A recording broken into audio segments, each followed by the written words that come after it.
Hi, welcome back guys. This is your friend, the Nika Fanfics. Back with amazing fanfiction. This is the series of What if Deku possess Moth Quirk? Now before starting, please give this video a like and subscribe to the channel if you want more videos like this. Now let's get into the fanfic. Izuku was in class, anxiously awaited the end of last PRD. He was tired, but if he wanted to avoid the bullies, he would have to be out of his seat as soon as the bell rung. He really wasn't in the mood to be pushed around today. He forgot his lunch, an apple and a bottle of water. At home, he didn't sleep well, again, and just wanted to go home. Though, he at least saw a villain fight on his way to school. Meanwhile, Mr. Tanaka talked about high school applications. He quietly raised his hand along with everyone in class when Mr. Tanaka asked who wants to apply to a hero school, and Bakugo started bragging about being better than everyone else and going to UA. "Oh Midoriya, you wanted to apply to the UA hero course too, right?" Mr. Tanaka questioned, and the whole class went quiet, even Bakugo. Izuku felt his throat tighten, stomach became heavy, his hand clenching his pencil as felt everyone's eyes land on him. The silence was unbearable. Why, yeah, stop looking at me, just stop staring please, Midoriya? You're kidding right? There's no way he's serious, he wants to get to the hero course without a quirk. The class roared with laughter and mean comments. Actually they got rid of that rule few years ago, Izuku said quietly before he even thought of anything else. Suddenly a hand slammed down on his desk and the bell rung. Mr. Tanaka left the classroom, and when he tried to reach for his back, Bakugo growled, "Who the F do you think you are, Deku? You think you even stand a chance in making it to UA?" Izuku moved back, trying to put some space between them. No Kaken, I just wanted to try dash. I wouldn't dare to compare myself to you," Izuku pleaded, while he shook his head and hands frantically. Bakugo just stomped towards Izuku as little sparks flicked in his palms like tiny fireworks. Izuku scrmbled back, and then his back hit the blackboard. He had nowhere to run. Bakugo stomped up to him and exploded Izuku's notebook, that he'd apparently grabbed of his desk in the meantime. He tossed the burnt notebook out of the open classroom window, and Izuku could only watch in horror as months of hard work were destroyed right before his eyes, and he couldn't do anything about it. Then Bakugo grabbed his shoulder. Slowly Izuku started feeling heat spreading from where Bakugo was grabbing his shoulder. "Listen here Deku. A quirkless nobody like you has no chance of getting into UA. Got that? You're just a useless freak, don't you dare get in my way." As he talked, Izuku felt the heat increasing, and then, hot pain started eating away at where his skin was burning under Bakugo's touch. He felt the uniform burning, and the bandages on his shoulder burning along with his skin under the heat. The bandages that kept his secret hidden. The bandages that hid the few ugly scars that were permanently on his body. The bandages that were holding his true self, were burning. Izuku was so excited to get a quirk. The sooner time came to his 4th birthday, the more he kept thinking if his mom's or dad's quirk would be cooler to have, and which would be better for being a hero. When he went to sleep the night before his 4th birthday with his head and back itching and hurting a little, he thought nothing of if. He told his mom, and she gave him extra kisses when she tucked him in. And he fell asleep hopeful that when he woke up, he'll finally have a quirk. And it happened. When he woke up he felt something odd on his back under his pajama t-shirt. His shoulder blades and scalp felt a little sore, but he got up and ran to the bathroom to see if he could breathe fire or make little things float. Then he saw himself in the mirror. He had antennae on his head, barely visible in his hair, and when he took off his PJ t-shirt, he had wings. Not bird-like with feathers, or as colorful as butterfly wings, they were a little different, but he had wings. His quirk had actually came in. He ran out of the bathroom.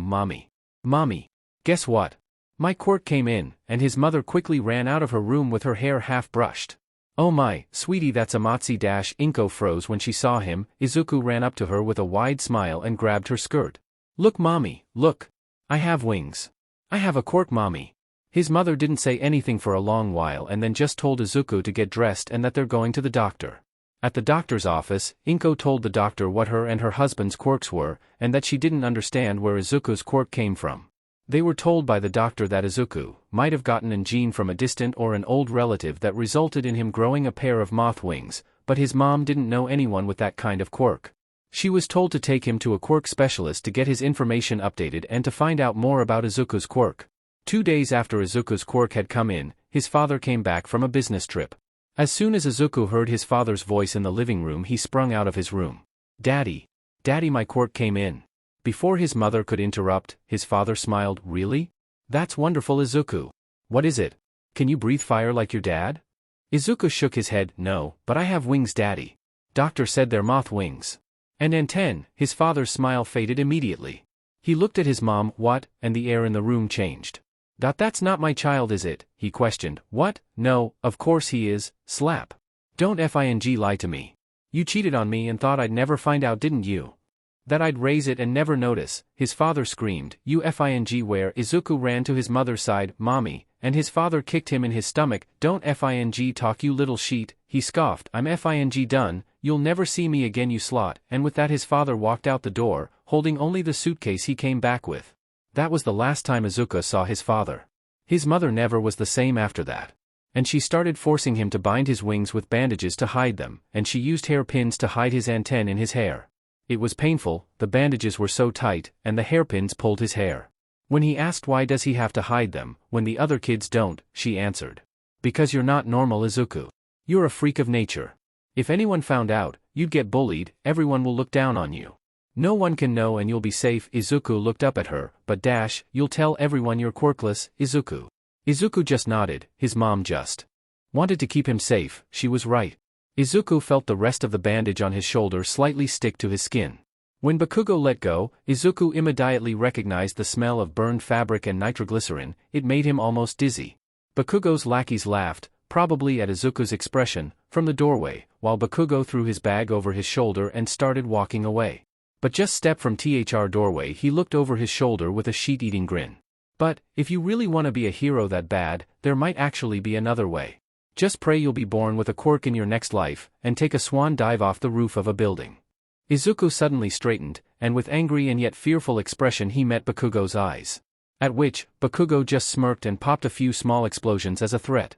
That immediately sent Izuku back to reality and he took a sharp breath. Meanwhile Bakugo just turned around and walked away. Izuku just stood there, and he wanted to cry. Izuku gripped the straps of his backpack as he walked trough the alley by his middle school. DMNJRK, he can't just say that to people, what would he do if I actually did it? He fished his soaked notebook out of the fish pond directly under the classroom window and sighed. It wasn't completely ruined but it looked terrible. The ink on the cover was smudged and it was burned at places, crumpled and soaked from the water. He walked slowly trough the alley flipping trough the pages of his damaged notebook. No, I can't give up now. I've kept this secret so I can become a quirkless hero, I can't just throw that away because of what Kaken said. He stopped under a small bridge. He puffed up his chest, smiled as wide as his face allowed him and laughed, raising fist in the air. He must have looked ridiculous. While was Izuku lost in the act, he didn't notice the big shadow appearing behind him, nor the slimy sounds coming from the same direction. He turned around but before he could even let out a gasp, his mouth was filling with weird sludge. Before he knew it the sludge was filling his throat and nose and engulfing his whole body. He tried to grab at it, to struggle, but it was worthless. No, this can't be happening, is this how I die? He was crying as his vision started to blur. Please, somebody, the corners of his vision started to darken, his body feeling weaker every second. Then a loud bang and the next thing he knew he heard a loud familiar blooming voice trough his thoughts and he was no longer engulfed in slime, then everything went black. When Izuku came to, he felt light sort of slapping on his cheek. His throat was burning, and it was a little hard to breathe. He blinked his eyes open.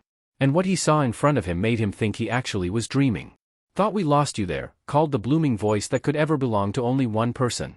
UHMY God All Might? Is this really It was the actual #1 hero, All Might, stood right in front of him. Please sign my notebook Izuku scrambled for the notebook, just to find it open and already signed. In result to which his brain failed to produce a coherent reaction. Well my boy I see you're alright. I'm glad but now, I have to hand this villain over to the police, the hero said patting his pocket with a plastic bottle in it, which seemingly contained the sludge villain. Wait. See can I please ask you something? Izuku's fanboy thoughts immediately went elsewhere. This might be his only chance to find out. I'm sorry boy, but I really must go now, All Might answered and prepared to leap away. No, wait. Izuku called and moved before his brain could do anything. It's bizarre how many things can happen in an extremely short amount of time. First Izuku latched onto All Might's leg just as he leapt up. Then he was flying trough the air and suddenly, he was on a rooftop and All Might was walking away. It was now or never. Do you think it's possible for me to become a hero even without a quirk? Izuku said as loudly as he could, and All Might stopped. They stood there in silence for a while, then, white smoke suddenly engulfed All Might and when it disappeared, instead of All Might, stood a tall, skinny, tired-looking man in All Might's clothes. He explained how he got in a villain fight 5 years ago and that this is what he actually looks like. Then, the long awkward silence was back. Sorry but no, I honestly don't think you can become a hero without a quirk. All Might broke the silence. And Izuku just stared, frozen. He then looked down to the ground. I see, All Might got up from where he had been sitting for the past 15 or so minutes. Look, it's not bad to have dreams, but you need to be realistic. If you really want to help people, you could be a police officer. And with that he left. After a long while, Izuku finally looked up from the ground. His eyes stung slightly from unshed tears, and yet at the same time, he felt an odd numbness, perhaps realization, disappointment, or maybe acceptance. He looked at the ledge of the roof and felt a weird, anxious, heavy feeling settle in his stomach. He turned away and walked down the stairs from the roof. As he tiredly walked home, he stared at the huge signature, across both pages in the middle of his notebook. It didn't seem as impressive anymore, though. It's not All Might's fault, he just gave Izuku an honest answer. What was I thinking? No way I could ever be a. His thoughts were interrupted by commotion. In front of him was a crowd of people grouping around the mouth of an alleyway. He saw reporters trying to push Trough, people gasping, whispering. He squeezed Trough a gap in the crowd to try and pass by, but then he noticed the familiar, spiky blonde hair in the distance. He looked over to where the crowd's attention seemed to fall. There Bakugo was, struggling and fighting back the slime trying to engulf him. The slime that attacked Izuku not 2 hours ago. His still burning throat tightened when he took a shuddering breath. Kaken. Katsuki screamed out as the slime went to try and cover his mouth. His palm sparked and cracked with explosions as he tried to free himself, only adding to the small fires spread throughout the alley. Why aren't the heroes doing anything? Meanwhile Izuku watched in terror. Dread crept up his spine as his childhood best friend went Trough the same thing Izuku did, as he tried to fight the thing that had almost killed him. Somebody will help him, someone has to. And then, Izuku's body moved. He shot out towards the struggling boy, as if he couldn't hear the calls of heroes and civilians who were doing nothing to help Katsuki. He didn't know why he was running, he was terrified, but his body didn't listen. He grabbed one of the straps of his backpack and threw it at the villain, hitting it right where it covered Bakugo's mouth. The boy's face broke free. The F are you doing here, Deku? He screamed. I couldn't just watch it kill you, Kaken. Izuku's voice trembled and cracked and tears filled his eyes as his hands uselessly went Trough the sludge. The villain swung at Izuku, but before the hit landed, there was an explosion followed by a huge gust of wind, and for the second time that day, there stood All Might.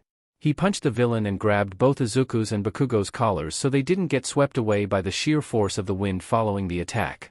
As soon as All Might let go of him, the place started swarming with people, cops, heroes, and reporters. Izuku grabbed his backpack and stumbled back as he hurried away from the scene. It was all so loud and Izuku just wanted to be away from everything to do with the entire incident that had just occurred. And so, Izuku ran home. He didn't care if he looked weird, he just wanted to be home. He just wanted it all to be over. It was already getting dark outside when Izuku got home. He dug in his backpack for his keys, unlocked the door and walked into the empty apartment. His mom was working late again, though. That's become pretty much the norm over the years.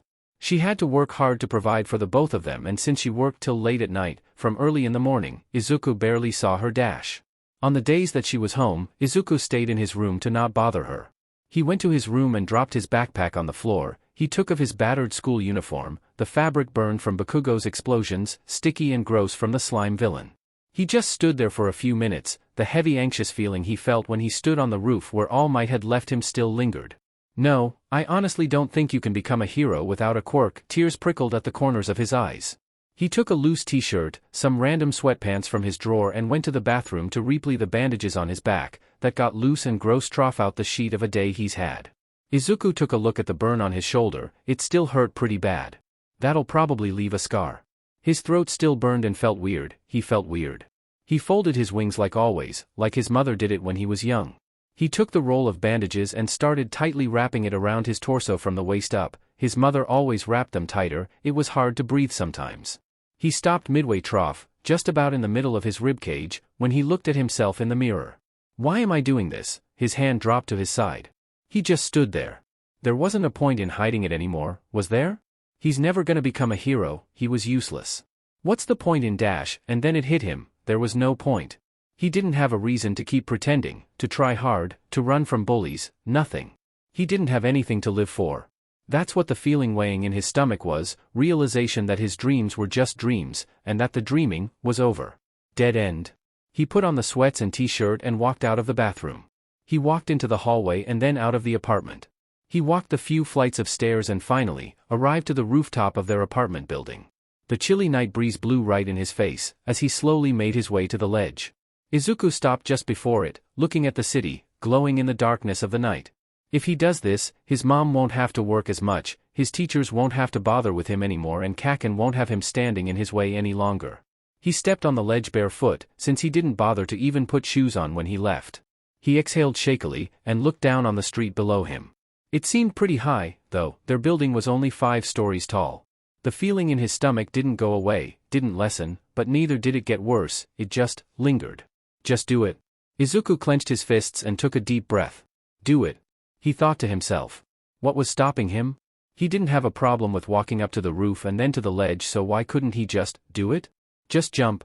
But despite his thoughts, he remained stood on the ledge. His mess of green hair tangled with his antennae in the light wind and the cold air nipped his skin off his thin clothes, but he couldn't find himself caring. It might have took over an hour till he lifted his foot. When he finally did it, he closed his eyes. He leaned forward slightly, but then, a car honked loudly. Izuku startled, and before he knew it he was falling. The moment he felt his foot leave the ledge, he knew this was it, this was the end. Air blew past him as he deck-ended. No, no, no. Wait. I don't want this. I don't want it to end like this. He internally screamed as he tried to move his hands while panic and pure terror filled every cell in his body. The ground was getting so close too fast. This is gonna be how he dies. Izuku forced his eyes to close, as he felt something in his back tense, his body probably bracing for the impact. A tear slipped from his eye as he got close to the ground. Suddenly he felt his t-shirt roll up completely. His back stiffened and pain and sudden force yanked him back, then there was pressure around him and the air swished around his ears. He forced himself to open his eyes. He wasn't falling anymore. He was flying. Izuku felt the pressure building at his back and shoulder blades, his wings. They were spread completely, holding him in the air as he glid troughout. He could only stare before realizing he was still deck-ending somewhat fast.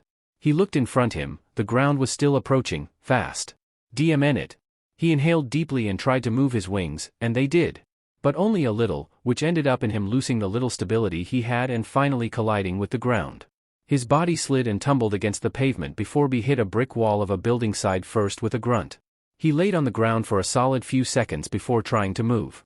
His entire right arm and leg got scraped up pretty bad, his sweatpants were full of holes and rips in the front, his face a little bit too, his whole side hurt from ramming into the building, and his back felt like one big strained muscle, but he was alive. I'm not dead, he whispered in disbelief. He looked down at his hands, they were shaking, his entire body was shaking. He was alive, and he just flew. A weird new feeling washed over him, it was like relief mixed with anxiety and confusion, or maybe it was just all three of them at once, but who knows? He clenched and unclenched his fists a few times before he took a somewhat steadying breath and braced himself against the wall to stand up. With a slight hiss at the stinging and pain all throughout his body he stood. The pavement and all grime and dirt dug into his bare feet. Guess I'll have to walk home like this, he sighed. What am I supposed to do now? He started walking. He didn't get far from his apartment building, but with his whole body hurting, and without any shoes on, every step felt more exhausting, and the fact that most of the adrenaline that was in his body earlier already wore off didn't help. He stopped in front of the pedestrian crossing as a paper flew by. All Izuku needed to do now was to cross the street and he would be in front of his apartment building. He checked for any cars, and as he was about to cross the road, he heard someone call out from the distance. Aiko. He turned to his left, where the voice came from, just to see a little girl run out from behind the corner. She was yelling and stretching her hands in front of her when she ran into the road. Izuku suddenly heard the roar of a motorcycle from afar and his blood ran cold. She's gonna get hit. Hey! Izuku yelled out as he rushed forward, adrenaline filling his body once again. When he got to her he quickly grabbed her and tucked her against him and fell down as the motorcycle sped by. Falling on his scraped-up right side he hissed, hey are you before he could finish the same voice from before called out once again, sounding a lot closer this time. Oh my god, Aiko the voice belonged to a woman that was running towards them. Dear Lord, she gasped. Aiko. Izuku looked at the little girl still pressed against him, who looked up immediately with tears pouring down her face. Mommy, she whined, and Izuku carefully let her go when the woman was close enough that the girl wouldn't run into the road again. The woman wrapped her arms around the girl as soon as she was close enough and also begun crying. "Oh Aiko, don't ever do that again sweetie. Understand dash." Izuku watched as the two embraced and begun to get up only to grunt at the pain in his arm. The woman instantly looked over at him, letting out a quiet gasp. "Oh my, are you alright?" She got up with the girl in her arms. "Your arm, do you need me to call an ambulance dash?" And Izuku just looked down at it. It didn't look that bad, it probably wasn't even broken. "And no miss, it's alright, this happened before I am dash, I'm okay." He shook head and hands. The woman dropped to her knees in front of him, still clutching the girl tightly. Thank you. You saved my daughter's life." "I can't thank you enough." Izuku flushed slightly and told her there's no need. "No, really, thank you so much." She ran out after a drawing the wind blew out of her hand. "If you hadn't been here I don't dash." She covered her mouth to hide a sob before letting go of her dogter, getting up and hugging Izuku tightly. He flinched, not expecting the sudden contact, and the woman pulled back immediately. "Oh gosh, I'm so sorry, that was so rude of me dash." She bowed down deeply. "Thank you for saving my little Aiko's life," and Izuku's brain was struggling to come up with a proper answer, resulting in him stuttering badly. The woman smiled softly and offered him a tissue. "Here," and again, "I can't thank you enough for what you did. You're my hero." And at that, Izuku froze. What? And the woman smiled again. "You saved my daughter, you are a true hero." Izuku could only stare at her, he felt tears form in his eyes. The woman picked up her daughter. "We better get going, again thank you, have a good night, and my name is Akane." Izuku looked her in the eyes, she smiled and walked away, the little girl waving goodbye. "Does this mean," he let out a sob, "maybe I can be a hero?" The next day Izuku was walking to school, his wings bound tightly by the bandages. As cool morning air ruffled his hair. He was gonna get into UA, he was gonna work his butt off, and he's gonna be the world's first quirkless hero. He had to keep his quirk a secret, after all he was a freak dash. He inhaled deeply. "I'll have to start training, and studying harder, and prepare for the entrance exam, and get stronger in general, not to mention endurance and stamina while also some agility, since I'll be at a big disadvantage if I even get to UA in the first place, which will be extremely difficult on its own. Just the written and practical exam are difficult, not to mention the required good grades one must have, and recommendation students don't even have to take it. It will be hard, plus considering the acceptance rate is only about 1%, meaning I minus bang." Izuku's mumbling was interrupted by an explosion right in front of him. Izuku barely dodged it as he flew back with a yelp. He looked in front of him just to see a snarling Bakugo, smoke still coming from his palms. But oddly so, after that he just whipped around and walked into their classroom. That was weird dash. Just then Izuku realized he must have been talking to himself the whole way to school. He gripped the straps of his backpack and walked into the classroom. He had 10 months till the entrance exam. No time to waste. Throughout the following months, Izuku started running every day, doing push-ups and sit-ups here and there. When he really felt like it, he punched a tree, even though he immediately felt bad about it, or he tried lifting some things at the trash beach he found about a month after the roof incident. It wasn't his fault that workout equipment, even from a second hand, was so expensive. And suddenly the day of the exam came. Izuku was practically buzzing with anxiety. What if he doesn't get in? What if he embarrasses himself so bad that he'll just die on the spot, or if he actually dies during the practical exam? He shook himself, trying to stop the train of thought before he could spiral deep into his anxiety again. He looked up. Standing in front of the UA gates, this is it. Today he had to give it everything he had. Today all the effort he put in the last 10 months was for today. He took a deep breath and made the first step. This is it. Today I'll push past everything that might try to stop me. And I won't let anything or anyone get in my way. And just as Izuku thought that, he tripped over his leg, and while holding onto his backpack straps with both his hands, he started falling face first towards the ground. Or I'll just die. Just as his face was about to hit the asphalt and he closed his eyes, prepared for the crash, nothing happened. He opened one eye and then the other. Was he floating? "Are you okay?" a girl's voice chuckled. Izuku scrambled in midair. What the hell is going on? A girl with brown hair and eyes stood next to him. She straightened him still in midair, pressed her hands together, and he was back to standing hunched over nervously. She gave him a warm smile. "Hope you don't mind that I used my quirk on you, but I thought you'd appreciate not falling down." Izuku just blankly stared before even trying to stammer out a response, and failing miserably. The girl just smiled again. "Gosh, it's stressful, huh? Well, I guess I'll see you inside." She gave him a small wave before turning around and walking towards the building, and after a few more moments of quiet empty staring, he shook his head and headed inside. The written exam wasn't easy by any means, but also not as difficult as Izuku feared it'd be. He finished it about 5 minutes before it was due, so he logically checked over his answers about 4 times. Not to mention, the exam announcer was none other than Present Mike himself. He was in Izuku's top 5 if not top 3 favorite heroes. His radio shows were great, he had an amazing quirk and costume. No. Focus. He shook away the thoughts. He took a deep breath and immediately his chances of talking to the girl from earlier he noticed in the crowd were interrupted by a sort of rude, tall blue-haired guy who spoke up in the practical exam orientation. Who approached him and started talking his ear off. And then again, everything happened too fast. Suddenly Present Mike appeared on one of the buildings yelling that there's no countdowns in real battle and to go. Everyone was gone and ruining Troughout, the fake city, before Izuku even turned around. When he was inside, people were taking down bots right and left already, 1 or 2 guys almost taking him down as well. Hey! Get out of the FING way. Izuku yelped and scrambled away. Damn it. I need to get points and fast. He started running around only finding dysfunctional and broken robots. This wasn't good. He was running out of time, panic was starting to spread through his body, but then he saw it one single bot not being fought by anyone. This was his chance. He made one step forward ready to rush towards it, but a loud crashing explosion tore through the air. His ears did not take to that well. He whipped around and froze in place. Enormous robot stood, looming over the fake street while a building crumbled beneath its massive robotic arm. Dread filled Izuku as he scrambled to escape, with little to no success. 2 more minutes, listeners. Present Mick's voice echoed through the panic going on. Tears filled his eyes. Oh no, no, all the hard work, the years of hiding, will be wasted. What am I doing? Izuku got off his knees and just as he was about to flee, he heard a scream behind him. He turned around, the girl from earlier, she was trapped under the debits from the building and broken concrete. He stared in terror. The bot lost balance slightly and before Izuku had the time to think, his legs moved. He ran past the blue-haired boy, towards the girl and robot.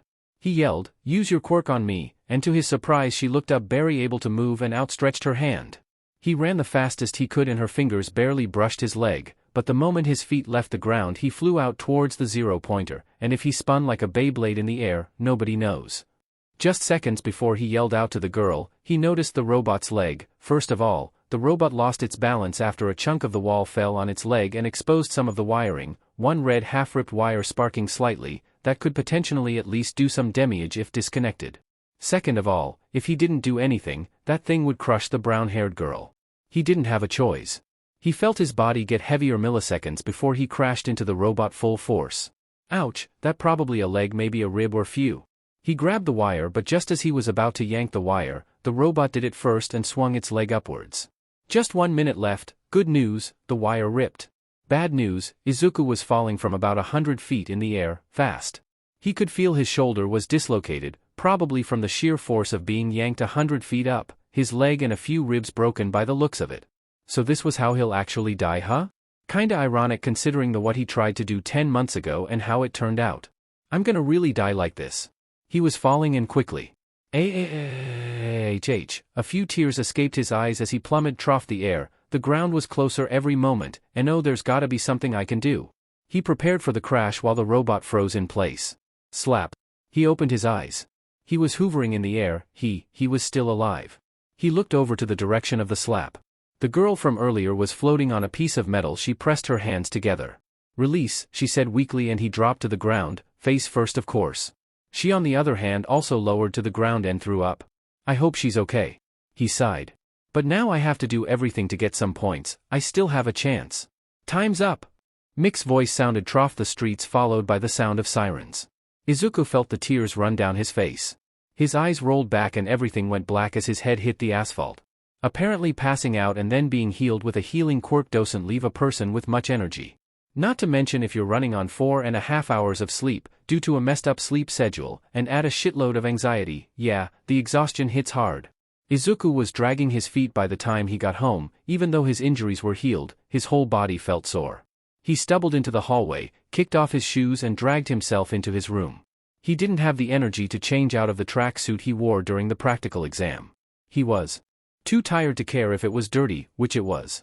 He let himself fall on his bed, flopping on his back. Izuku closed his eyes and took a deep breath. He didn't get any points from the practical, the 0-pointer was useless. Well, at least that nice girl was safe. He thought. He opened his eyes and stared at the ceiling. He messed it up, even though there were probably some points from the written exam, so maybe he still had a chance. He felt like shit. All the months of training felt wasted. He felt his chest and stomach grow heavy with disappointment and fingers jittery from anxiety. His eyes begun stinging. He was so tired, but he didn't feel like he could sleep now. His mind wouldn't let him. Izuku sniffled. Don't cry, damn it. Everyone always told him that he cried too much. He fished his phone from his hoodie pocket and opened a random hero sighting website. After a bit of scrolling, he came across something that caught his attention. Eraserhead footage? He clicked on it. It was a very blurry, shaky, 10-second video, probably taken from someone's balcony or window. The quality was generally very shitty, but you could see how swiftly he moved, and how fast he took down the person he was fighting. Izuku watched it intently. Footage of Eraserhead was extremely rare.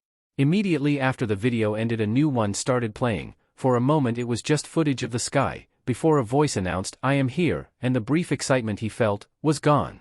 Izuku put his phone down. No, I honestly don't think you can become a hero without a quirk. Tears burned in his eyes again, harder this time. It's not bad to have dreams, but you need to be realistic, he sniffled. His body felt cold, jittery. He bit his lip to keep himself from crying, but then a shudder ran through his body.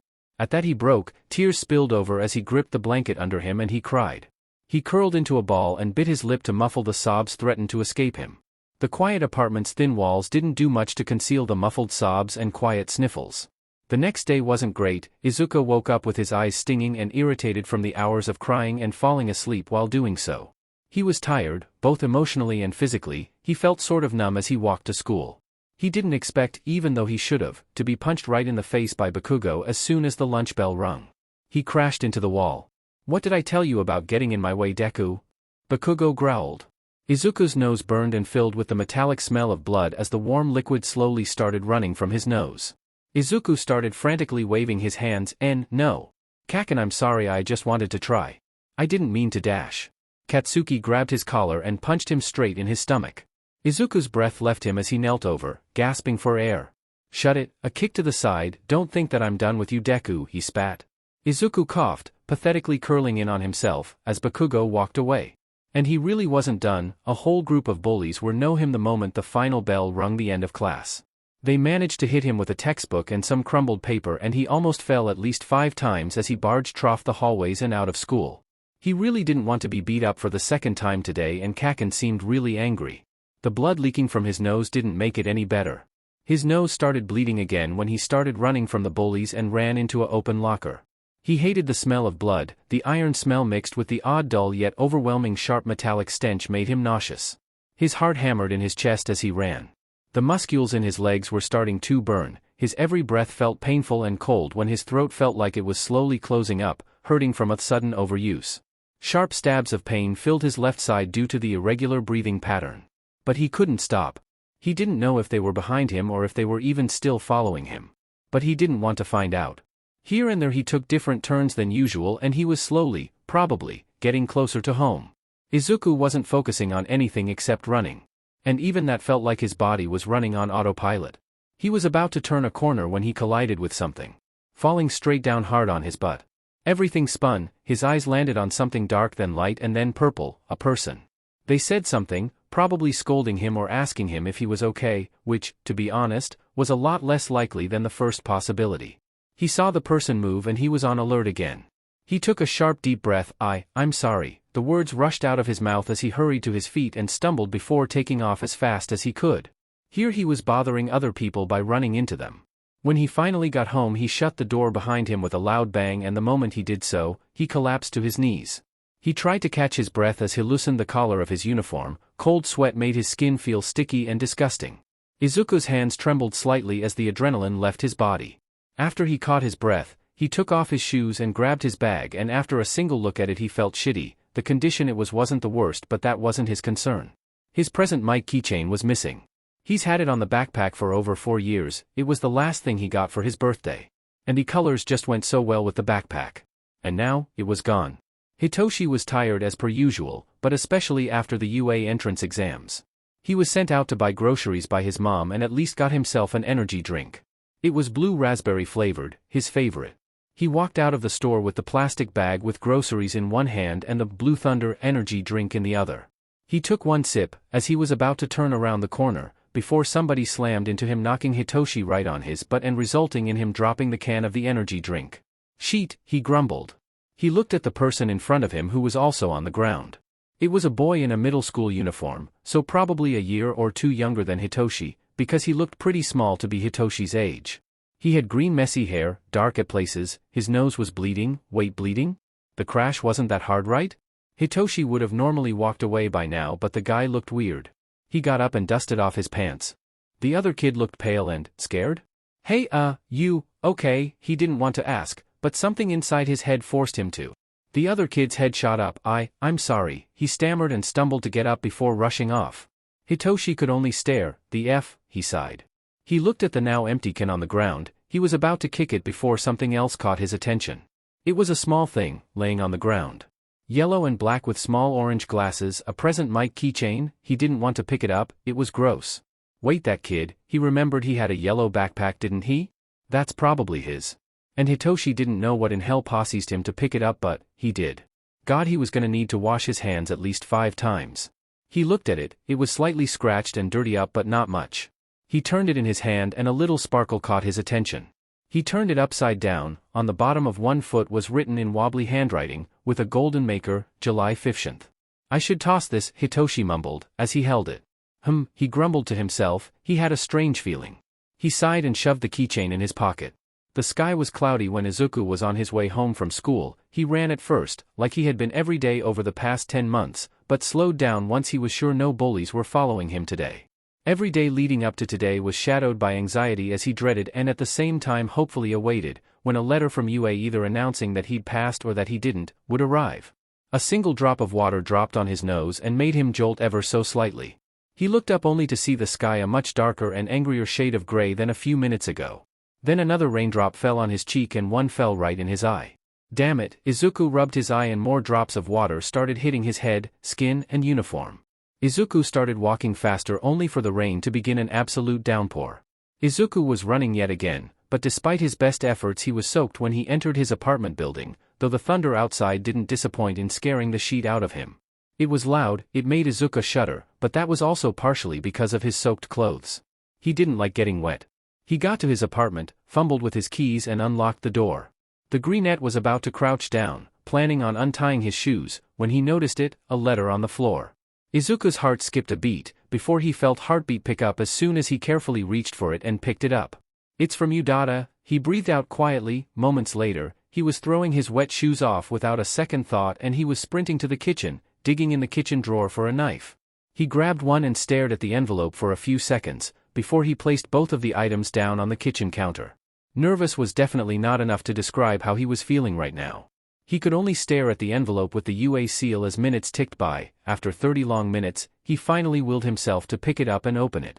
His hands shook as he ripped off the paper of the envelope with the dull blade of the kitchen knife. He closed his eyes as it tore off it, but he dropped the knife with a hiss. Ow, crap, blood oozed from a cut on his index finger. It stung and hurt somewhat, though it didn't look too deep. Something clattered on the counter. Izuku held his bleeding finger, while his focus shifted to the small circular object that fell out of the envelope. He squinted and moved his face closer to it, just for some kind of a hologram of a screen to shoot up from it, and scare the hell out of him, causing to him yelp and jump back. "I am here." As a projection, the unmistakable voice bloomed, while Izuku stared in disbelief at the projection. All Might? Isn't this supposed to be from UA? What's going? But All Might's voice interrupted Izuku's confusion. "You may be asking, why is it that I am here? Well, it is my pleasure to announce that you are looking at UA's newest faculty member." And Izuku was just flabbergasted, though he doesn't get the time to think about what he just heard, before All Might changes the topic. "Young man, you have passed the written exam. Though, you got 0 combat points on the practical exam." Izuku hunched up. "So here it is, huh? This is it." Harsh reality slapping him across the face. His face twisted and tears gathered in his eyes, because he knew what it meant. "I'm useless?" Fortunately, there are other factors. Here. You might enjoy this short clip. All Might pointed to a small screen in the projection. A short recording of a girl talking to present mic started playing. Izuku's eyes widened. "It's that nice girl," he stared as she talked and, apparently, described him. "I heard him say he didn't have any points, but he saved me. And after taking down that Hudge robot, it's just unfair that he didn't get any, so please give him my points," the girl pleaded, and Izuku could only stare in shock. Present Mike hummed and patted her head. Thanks for coming here, but there's no reason to give him your points. He's chartin' well on his own, don't worry your little head. All Might stepped in front of the TV screen. How could the hero course reject someone who selflessly jumps into action to save others? After all, that's what makes a true hero. That's why we have rescue points, which thanks to our judge's decision, you have gathered 60 rescue points. Izuku gapes. Along with Ochako Uraraka Izuku Midoriya, have both passed the exam. Izuku felt his lips quiver. Is this real? His breath shook as a smidge of hope bloomed at the back of his mind. Welcome Midoriya, to the hero course of UA High School, All Might announced from within the screen, with a hand outstretched towards Izuku.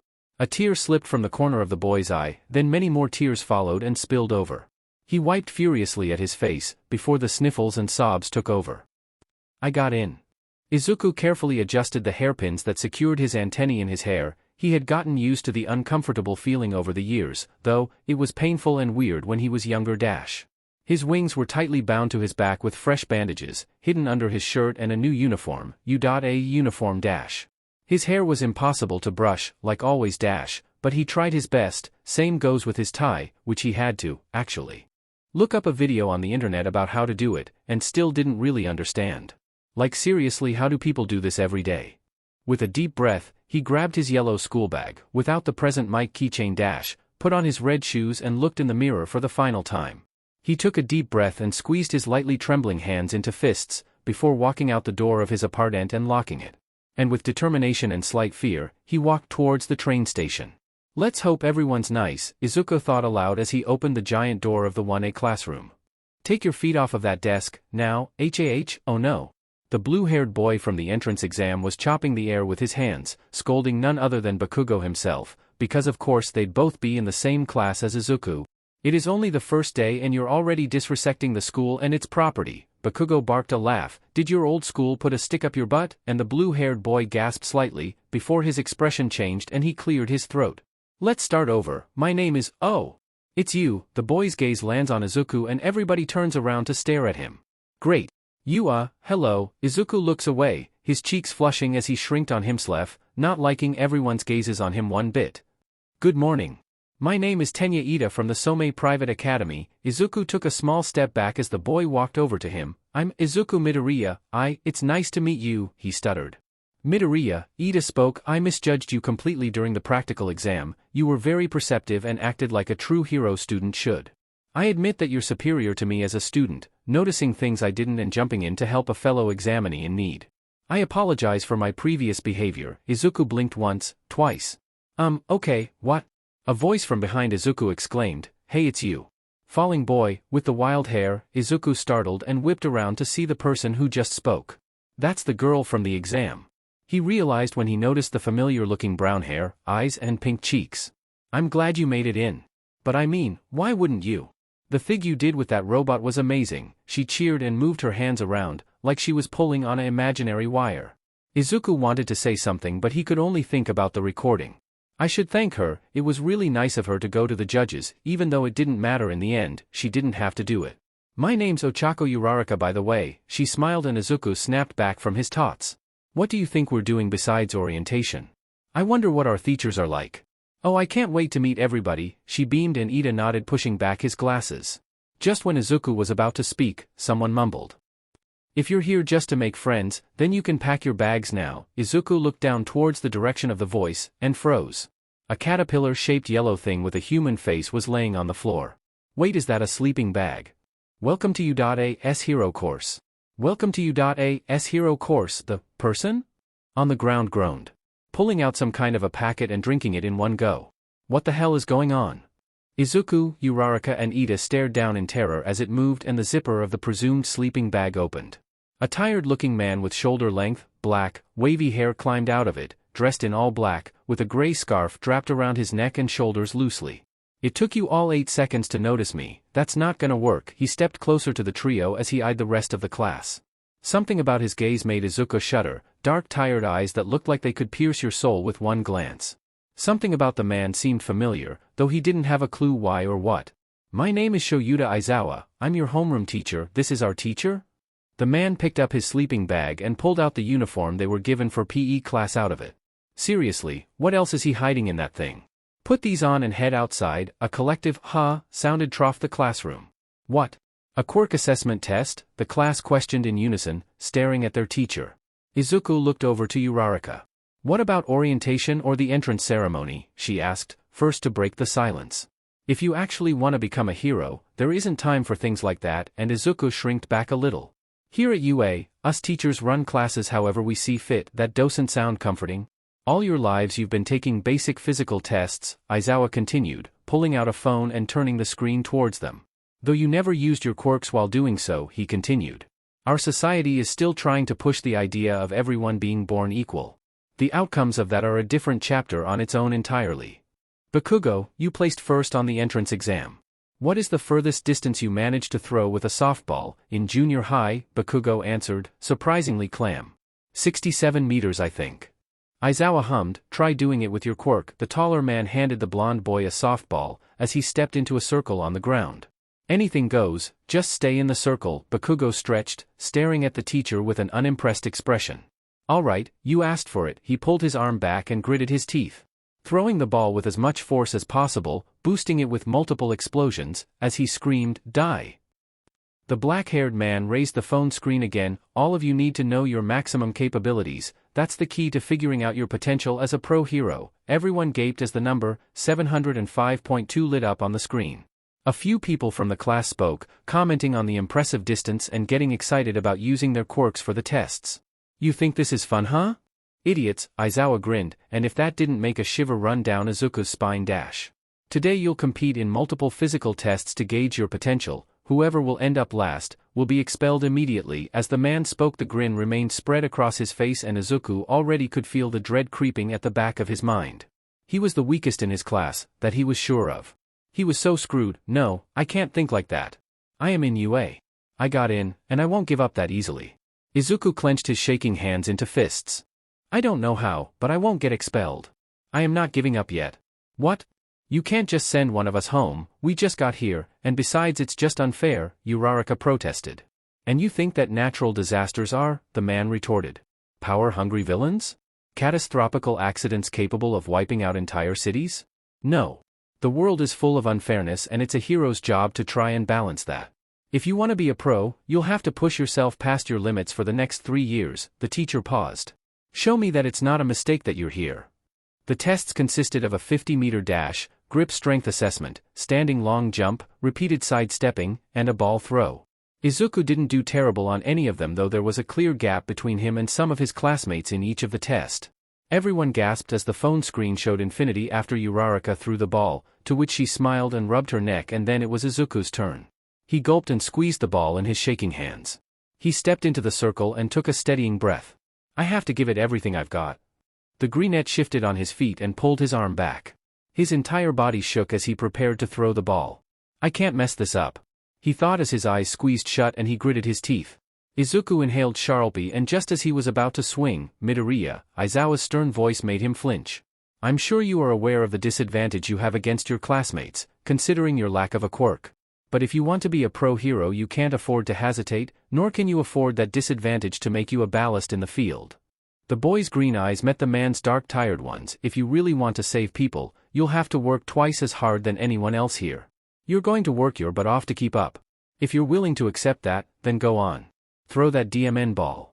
Prove to me that you have what it takes to be a hero. Izuku swallowed hard, his hand gripping the ball with all the power he could muster. He turned around and stepped into position. Izuku's arm swung off the air, releasing the ball and letting it fly as far as possible. The screen lit up, 65.9 meters. That's the furthest I've ever thrown. Took a deep breath and felt a pair of eyes on him, and he was pretty sure who they belonged to, and yup, Bakugo was glaring at him. Aizawa then pulled out the score table. Everyone eagerly searched for their names and multiple sighs of relief could be heard. While Izuku felt the panic build in his chest but pushed it down. Then he saw it. Cold sweat washed over his body as he saw his name. Izuku Midoriya, last place. Oh, and I was lying, nobody's getting expelled, Aizawa grumbled, and if Izuku wasn't so shocked, the relief that washed over him would have knocked him to the ground. It was pretty obvious, a tall girl with a long black ponytail said. Did none of you figure it out? And Izuku, along with the rest of the class, only blinked and stared at her. Izuku was pretty sure he might have blacked out at some point because he didn't remember changing or walking to the entrance. What he didn't expect though, was Uraraka and Ida to be waiting for him at the UA gate. Why would they wait here? Don't they have to go home? Hey. Why are you guys still here? He grabbed the strips of his backpack awkwardly. Oh. Because we're waiting for you, silly. She smiled brightly and Ida nodded along. Do you want to walk to the train station together? Izuku looked at her for a few seconds, puzzled, before he returned the smile slightly. Why, yeah, that'd be great. And so the three took off. Water dropped from his wet face as he stared in the mirror. He dried it off with a towel and readjusted the pins in his hair with a huff. Though it was better at hiding his antennae as his hair got longer, it was getting harder to manage. He couldn't just cut his hair. First, it would look terrible since he doesn't have a clue how to, and he couldn't risk looking like a dying bush now that he went to U.A, and second, his antennae were in the way. Izuku had thought about just cutting them off some time back, but they felt too sensitive and even pulling on them a little was extremely painful and uncomfortable. Also he was just scared to do so. So the hairpin stuck. His bandages were looser than usual too. He must have pulled a muscle at the ball throw yesterday or something, because his shoulder hurt like hell, meaning he couldn't tighten the bandages as much. That's okay though, not like it'll matter anyways. His wings were still hidden and bound at his back, that's what matters. He got dressed, socks, shirt, pants, blazer and tie, the goddamn tie.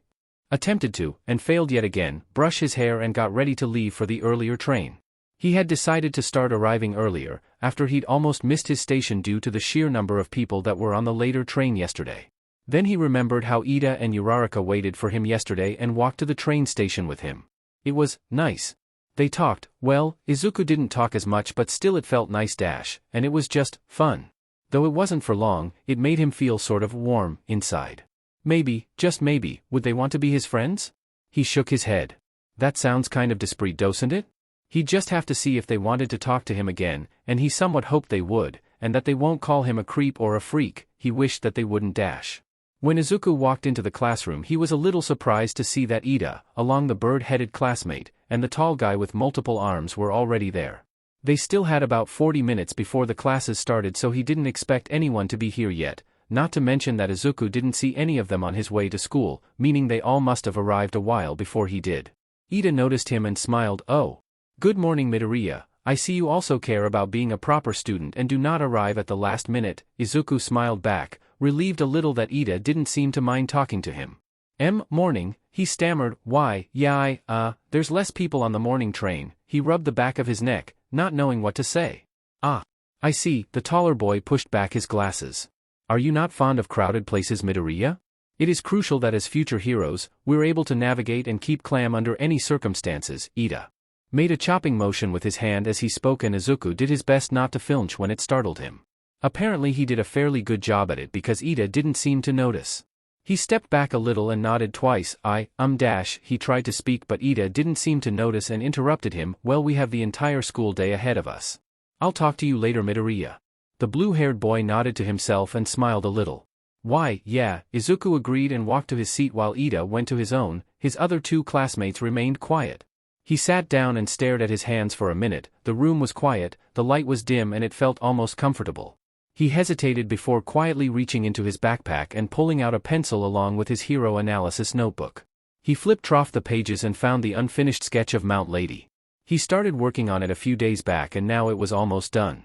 Along with the new analysis on her. He finished the sketch in a few minutes and went back to his analysis. Her quirk is gigantification, allowing her to multiply in size to a gigant, but only to one size, judging from what we know meaning it affects her body but not overall appearance. The horns in her costume are probably only a stylistic choice. Though they could potentially be used for maintaining balance or perhaps . Is that Mount Lady? Izuku yelped and quickly shut his notebook as he startled violently. He breathed heavily while he stared at the person who spoke with wide eyes. Uraraka stood by his desk, looking slightly surprised but calm. The brunette stared at her before untensing a little. Hey, his shoulders hunched up a bit as he awkwardly greeted her. Something flashed across Uraraka's face for a short second before Asha took a small step back and smiled. Sorry if I startled you, you seemed really focused, she said and waved her arms in front of her. I was just wondering, what are you working on? Izuku blinked and put his pencil down. Oh, this, he asked pointing to the closed notebook on his desk. She nodded. It's, what a creep, he has a journal on heroes, TSK dash, what a baby, weirdo Deku and his freaky journal. He took a shaky breath. Just a hobby, he answered. I was muttering again, damn it. Oh. That's cool. So you like to draw or write stuff? Izuku looked down at his desk. Well, it's actually analysis, but wait, you think it's cool? He stared up at her in disbelief and her smile widened. Yeah. I didn't see much but it looked cool. Oh. And sorry I peeked. I was curious, Uraraka chuckled awkwardly, but there was no hint of dishonesty in her tone and Izuku felt himself relax a little. I really like heroes and quirks in general. It's just so fascinating and cool, how they work and how heroes use them. I've been interested in them since I was little dash. Izuku beamed but quickly stopped himself before speaking again. Crap, he was getting too hyped up and spouting these things at her. Really? Would you like to analyze my quirk? She pointed to herself and Izuku's brain almost crashed at that, because what? No one's ever asked him that. She's not just tricking him, right? You wouldn't mind? He questioned and let a little bit of the hope bubbling in his mind slip into his tone. Of course not, she exclaimed, her smile spreading into a genuine grin. It made Izuku smile back at her. Can I ask you questions about your quirk? Izuku felt his mind start to work faster, as excitement started slowly replacing the anxiety that buzzed troughout his body. Yeah, ask away. Izuku took a deep breath. So your quirk is zero gravity, right? And it's touch-based, she nodded. Does it need a 5-point activation or is it like a dash? Shut the F up, Deku, and his voice hitched in his throat. Bakugo stood at the doorway of the classroom with an angry scowl on his face. You think anyone wants to hear you spouting that nonsense? Izuku shrunk back. Know your place, DMN quirkless loser, the blonde growled and Izuku's shoulders came up to his ears. Hey! Don't talk to him like that. Izuku looked up with surprise at Uraraka who turned around to face Katsuki. She also positioned herself to stand more in front of him than by his side. I agree, that's really in no way how you should talk to your classmates. He noticed Ida, who was standing not so far behind him. Ha! You're defending that quirkless freak? Bakugo scoffed, you extras are so stupid, but still nowhere near that whiny fucker. Izuku accidentally let out a strangled sound. He was used to Kaken cussing him out and screaming at him, but now he was doing that to Izuku's friends. What's your problem? Uraraka argued back. He clenched his fists so hard his knuckles turned white. You should stop this right now, Bakugo. Ida's voice got louder. Oswell. Wanna say that again, Four Eyes? Bakugo bit back. Izuku's hands shook. Stop it, Kaken, he sputtered, loud enough for Bakugo to hear him clearly. The F, did you just say? He growled, smoke seeping from his palms and Izuku felt the fear creeping up his spine, but he pushed it back. The greenette stood up abruptly, causing everyone to look at him. I said, stop yelling at them, Kaken, he snapped at the blonde. His green eyes on the verge of tears met the raging red ones. Bakugo's hands popped with multiple explosions as he screamed. Deku, I'll blow your butt to pieces, you BSTRD. He charged at Izuku. He got exactly 3 steps in before the explosion suddenly stopped and he was held back by an odd fabric-like material, wrapping around him and pulling him back. What the hell? Bakugo grunted as he struggled against the thing pulling him back. Everyone's gazes moved towards the doorway, where stood Mr. Aizawa. His black hair floating, eyes glowing a bright red. His scarf held in a firm grip, while the rest of it floated up around his neck. Around his neck hung a pair of yellow goggles. And Izuku recognized those goggles. That's why he seemed familiar. Eraserhead, Izuku breathed out. Bakugo, stand down, the black-haired man said tiredly, his tone cold and serious. But the blonde teen didn't. Instead he gritted his teeth and looked in Aizawa's direction. Why the hell is your scarf so FING strong? He gritted out, pure rage seeping from his words. The man's grip on the scarf tightened. Because it's a capture weapon made out of carbon fiber and a special metal alloy. More importantly, do as I said and stand down. Now, Katsuki growled but stopped struggling against the capture weapon. The material released him, flying back to wrap around Mr. Aizawa's neck and fall to his shoulders. Quirk usage outside of training is not allowed and discrimination or attacking your fellow classmates is strictly forbidden. I'll let you off with a warning this time, Bakugo, but only this once. The teacher's expression hardened even more. And I'd also advise you not to make me use my quirk too much, it gives me serious dry eye. Izuku stared at the teacher, mouth slightly open from the shock. First of all, a teacher stopped Kaken from attacking him. And second of all, his homeroom teacher is Eraserhead? FING Eraserhead? Now go sit down, class is starting, Mr. Aizawa said, putting his hands in his pockets. But the bell hasn't rung yet. A yellow-haired boy with a black lightning-like stripe from the second row spoke up. To that Aizawa sighed and the bell rung. Well, let's get this over with. The next classes passed by fairly well.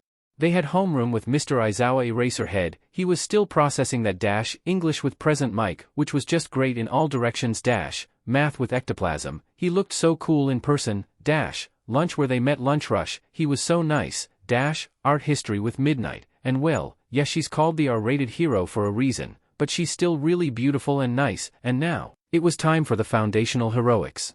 Izuku was pretty excited. He wondered who was gonna teach them on this subject. Could be Mr. Aizawa, considering he was their homeroom and heroics teacher, but it could be someone else. Just as he started listing off the possibilities in his head, an unmistakable voice boomed in the hall. I am here. Izuku froze. Coming trough the door like a normal person. All Might held himself, hanging the doorframe, standing on his tiptoes. And Izuku, well, he didn't know what to do. He completely forgot All Might was gonna teaching at UA. Izuku hadn't seen All Might the same since the sludge villain incident. He didn't hate him. He just didn't feel the same overwhelming joy and excitement that he had felt for pretty much his entire life towards the hero anymore.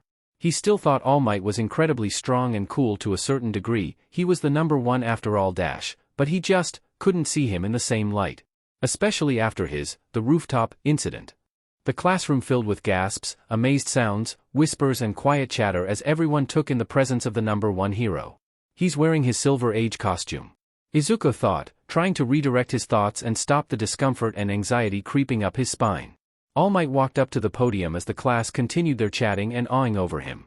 Welcome to Fundamental Heroics, in which you'll learn the basics to being a pro and what it means to fight in the name of good. So let's get right to it, shall we? The hero announced. Today's lesson will be dash. Dramatic pause. Combat training. Izuku walked out of the tunnel where his classmates were gathered, everyone already in their hero costumes. He was the last to arrive, because he might have kind of waited till everyone changed and left the locker rooms. He didn't want to change in front of his classmates, mostly because of the whole binding his wings and pretending to be quirkless thing, but also because he did have some scars he didn't feel the need to show. Changing in front of people made him a little uncomfortable in general. His classmates used to tease him about it back at Aldera. Deku doesn't want to change in the same room with us. Maybe he's pretending to be a girl. That underdeveloped freak might be even more deformed under his clothes. That's why he changes in the bathroom. Uraraka ran up to him. Hey Midoriya. Wow, I love your costume. She was smiling. Not too flashy, you know? Izuku flushed. She actually complimented him, and she looked good too.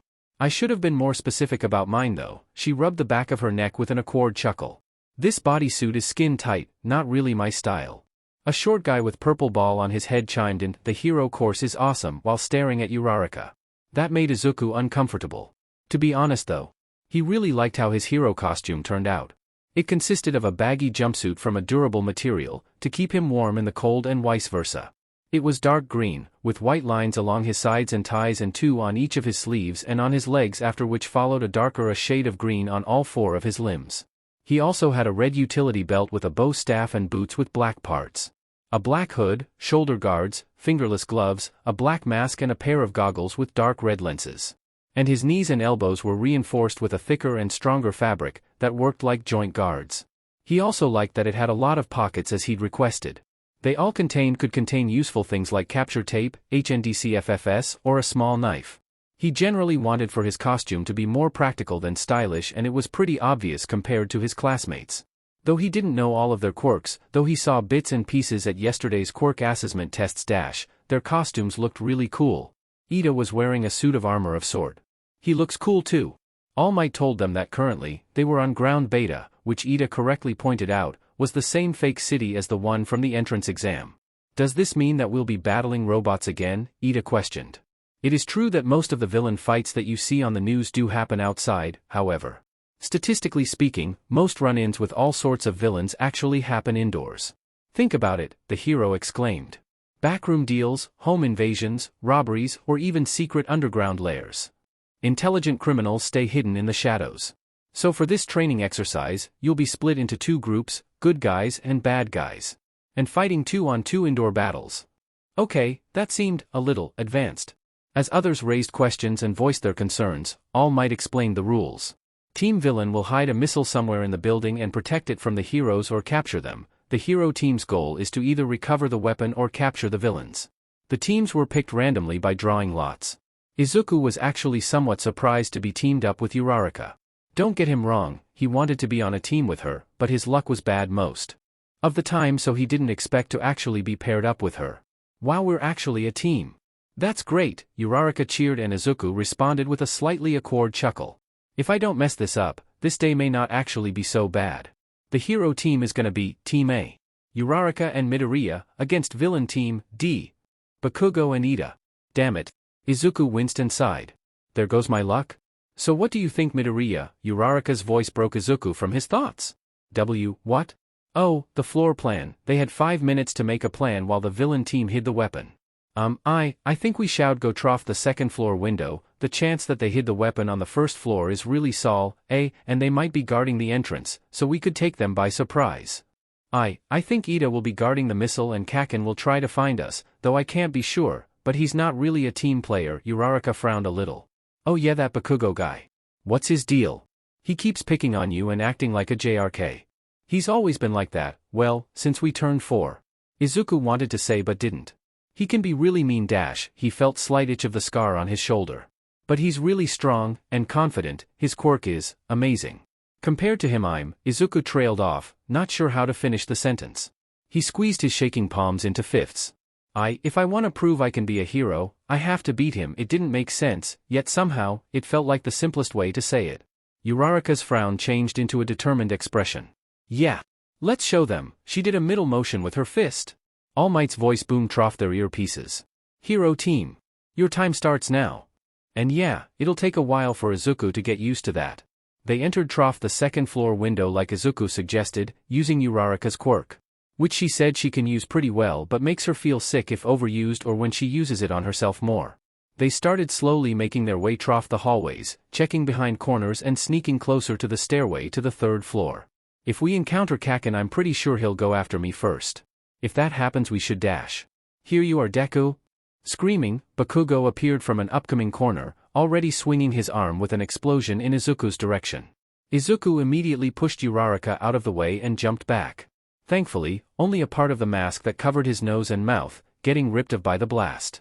Bakugo growled, I'll rip your pathetic butt to pieces, Deku, his palms already popping with more explosions. Izuku could feel his hands start to shake again as cold sweat ran down the back of his neck. He clenched them into shaky fists and took a defensive stance. Midoriya, Uraraka called from behind the green-haired teen, as Bakugo charged towards him with an outstretched arm, already preparing to attack again. When the blonde teen reached Izuku and pulled one of his arms back, ready to strike, Izuku took the short opening and grabbed Bakugo's forearm while turning his back towards him. He moved Katsuki's arm over his shoulder, swiftly moving his feet, as he bent forward in one quick motion. He used all his strength to maintain balance and to shift Bakugo's weight. He thugged the boy's arm as hard as he could, shifting his center of gravity and successfully throwing Bakugo over his shoulder, throwing him onto his back. The blonde teen let out a strangled grunt, the air left his lungs when he made contact with the ground. Izuku straightened his stance, watching Bakugo carefully as he laid on the ground. Uraraka breathed out a quiet, whoa. Why, you've always looked down on me, Kaken. I don't know what I did to make you hate me, but I won't let you to keep saying that I can't be a hero. I'll prove that I can be a hero, even if it means having to fight you. Izuku was shaking, he could feel his whole body shivering with every word he spoke, but he tried to sound as confident as possible. He had to prove himself not only to Kaken, but to everyone. Most of them didn't even know him, but he had to prove that he could be a hero. That he could be a hero who can save people, without a quirk, a hero who can give people hope, a true hero. Bakugo, able to breathe again, started getting up. I know your moves, Kaken, I know your tactics and attacks. I've watched you for years. I've analyzed every amazing hero, to try and become stronger, so that I could become a hero. I've worked so hard and I won't just let you stomp on that. This was it, what Izuku needed to say, what he needed Kaken to hear. He knew they weren't friends anymore. He finally realized that the day Katsuki told him to kill himself, he was sure. Kaken beat him up after Izuku had tried to save his life, they weren't friends anymore. Hadn't been for a long time. Deku, Bakugo's voice was strained with anger, teeth clenched, his face twisting in a furious scowl. Izuku raised his fists into a fighting stance and the blonde's palms sparked. He growled loudly, almost sounding like an animal, then he charged at Izuku again. Uraraka run, Izuku yelled the moment Katsuki's feet begun moving. She nodded and took off as fast as possible, running behind a corner and further down the hall to search for the missile. Izuku barely dodged the blast aimed at him, stepping away at the last moment. That only seemed to flare up the other teen's anger more. The shorter boy took a few quick steps back as the taller one swung at him, explosions popping and crackling at his palms every time he did so. Argh. Don't fing dodge, you quirkless sheet. The following explosion actually managed to burn a tiny piece of Izuku's hair. He could strangely feel the intense heat way more and it made his sweat run cold. Bakugo tried to go for the greenette's head again with his attack, but the smaller teen expected him to do so and ducked just in time to move and catch the blonde off guard and punch him in the stomach. His punches weren't the strongest, not in a long shot. His training was mainly focused on speed and strength of his muscles with a bit of agility, but he never had a sparring partner who would even want to train with him or anyone to teach him how to fight, if even self-defense. He did his own research and that'd just have to be enough for now. Bakugo grunted when Izuku's fist made contact, and Izuku might have too, because even though it was him who threw the punch, Kaken still had more muscle than him, so it still hurt. Not to mention the muscles he pulled during the quirk assessment ball throw. Izuku, immediately after retracting his fist, took off down the hallway and behind a corner. Don't fing run away, you bstrd. But he wasn't running away. Well, maybe he sort of was. He just had to hide and come up with a plan, instead of facing Katsuki head-on. He also hoped that it would buy some time for Uraraka. He would have to count on her to find the weapon, but if she managed to locate it before he runs into Katsuki again, he might be able to help her fight off Ida and secure the weapon. He crouched behind a corner to catch his breath. He couldn't hear Kaken screaming after him anymore, so he was probably far enough that he wouldn't find Izuku right away. That was when this earpiece beeped quietly and Uraraka's voice came. Midoriya, I found the weapon. It's in one of the rooms on the same side of the building we came. On the 4th floor. Ida's guarding it though. He won't let me get close. She was speaking quietly, but it wasn't a whisper, then something from the background, almost sounding like a laugh and someone speaking. Oh, yeah, he's really taken the villain prospect seriously, she commented, sounding almost defeated but chuckling at the end. Okay, I'll try to find the stairs and dash. A strange sound echoed from behind Izuku. He whipped around, immediately reaching for the pocket on his pants that contained the capture tape. Bakugo stood there, a few meters behind Izuku. His gauntlet glowed red and Bakugo smirked. You won't fing run away now, Deku. He raised his arm. If you're so tough now, let's this out. The look on Katsuki's face looked almost manic, chilling to the bone. Izuku could feel chills running his spine and veins, but he held onto the capture tape. I have no choice. I have to face him. Trying to clam his nerves, he breathed his gritted teeth. Bakugo sneered and grabbed the pin on his gauntlet. You might live if you dodge. All Might yelled something the earpiece, but Bakugo didn't seem to care and he pulled out the pin. A massive explosion filled the hallway and blasted Izuku back. The windows shattered. The floor and walls crashed, and the whole building shook, but Izuku only felt pain as he hit the floor. A burning sensation picked at his shoulder and collarbone, where he didn't manage to protect himself with his arms. His ears were ringing. His vision slightly blurred, and as he tried to breathe, dust and smoke filled his lungs. He coughed and tried to get up. He stumbled and steadied himself by holding on to his knees. He was about to reach for his earpiece, wanting to contact Uraraka about the situation, but then he felt something around his chest and back loosen. You think this is over? Bakugo yelled, walking towards him with a scowl on his face. Izuku took a shuddering breath and took a step back, trying to pull a piece of his sleeve back together and over his shoulder. The angry teen charged at Izuku. This time, the hard material of the gauntlet hitting Izuku to the side of his face. He fell towards the ground but barely caught himself on the nearby wall. He took a few steps forward trying to recover, but Bakugo swung at his head as soon as he had his next chance. Izuku barely dodged it, some of his hair getting a little burned again, but he pushed back and managed to punch Bakugo in the face. Bakugo in response set off another explosion when the green-haired boy tried to move away from him. Izuku was turning GIs back towards Kaken, which was incredibly stupid and risky, but he had no other choice if he didn't want his face to get blasted off. But as he realized not even a second later, would be his worst mistake. The heat hit his back painfully and he hit the ground hard, suddenly something like weight as if lifted from his chest. He tried to push himself up before a piece of something white and burned fell to the ground. Izuku rushed to get up and then he felt it. His bandages? They weren't there? His bandages were not there. He whipped around, turning so his back faced the wall, trying his best to conceal it from Katsuki.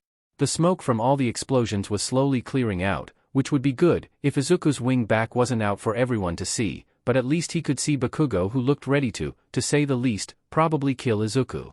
"Bakugo, if you use that attack again I'll stop the match immediately," All Might's voice echoed through the speakers this time, sounding almost panicked. "What?" Bakugo growled after taking his hand off of his now bleeding nose and turned to Izuku with even more rage in his expression than before. "Deku. If I fail this because of you, you're dead." Izuku sked in a sharp breath and felt a sharp pain go through his ribs. Bakugo only had to take a few fast steps towards Izuku, before his fist made contact with the greenette's abdomen, causing him to hunch over. He was nowhere close to being as strong as Kaken, he knew that. But right now? He couldn't just turn around and run. Because not only he could literally not do that, for obvious reasons he also wanted to win. He wanted to beat Kaken. To help Uraraka win this, he had to win. He grabbed Bakugo by the shoulders and pushed him back with as much force as possible and charged at him, planning on pushing him to the ground.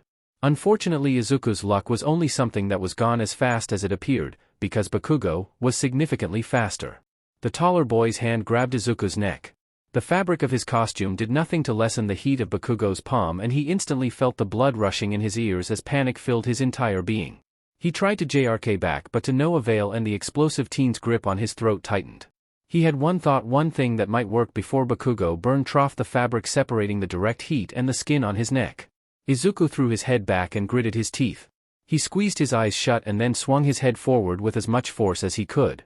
"Arg!" Bakugo cried out and let go of Izuku at the impact, stumbling back and groaning as he touched his forehead. Izuku grunted and stumbled back, skiing a harsh breath the gritted teeth and coughing immediately after. He was out of Bakugo's grasp. That was good. The bad part was, that's as far as the good things go. An idea popped to his head, and it was one of the many possible things that could happen in the next minutes if not seconds. He reached up and turned on his earpiece. "Uraraka. If you can hear me, I have an idea. There should be support beams in the room. Grab one and prepare to use your quirk. There's a big chunk. Kaken will use his gauntlet and cause a big explosion. If he can make him aim the gauntlet at the ceiling and then use it, it might blast Trough and give Uraraka a perfect chance to strike." It made significant damage to the ground and blasted Trough the wall, so it was going to do enough damage to make this work. But the one thing he didn't have the time to think Trough was, how to make Katsuki blast the gauntlet at the ceiling. Because the moment he took his hand off of the earpiece, he heard the sound of the gauntlet being fully charged. Bakugo rushed at him and swung faster than Izuku could dodge. The hard material of the gauntlet connected with his right shoulder and bicep, and something cracked. Izuku let out a pained whine, almost falling over due to the impact, while Katsuki pulled his arm back. He reached for the pin on his gauntlet and hooked his finger in it, preparing to pull it out. Izuku didn't let himself fall to the ground, and in panic, in split-second thinking, he twisted his body, using only one leg to steady himself, kicking his right leg up in an effort to redirect the blast. All of his weight shifted to his left leg and he tried to raise his right hand in a last effort to protect himself, before he heard the soft click of the pin being pulled out. The heat of the blast had a chance to lick his side and arm before the kick connected.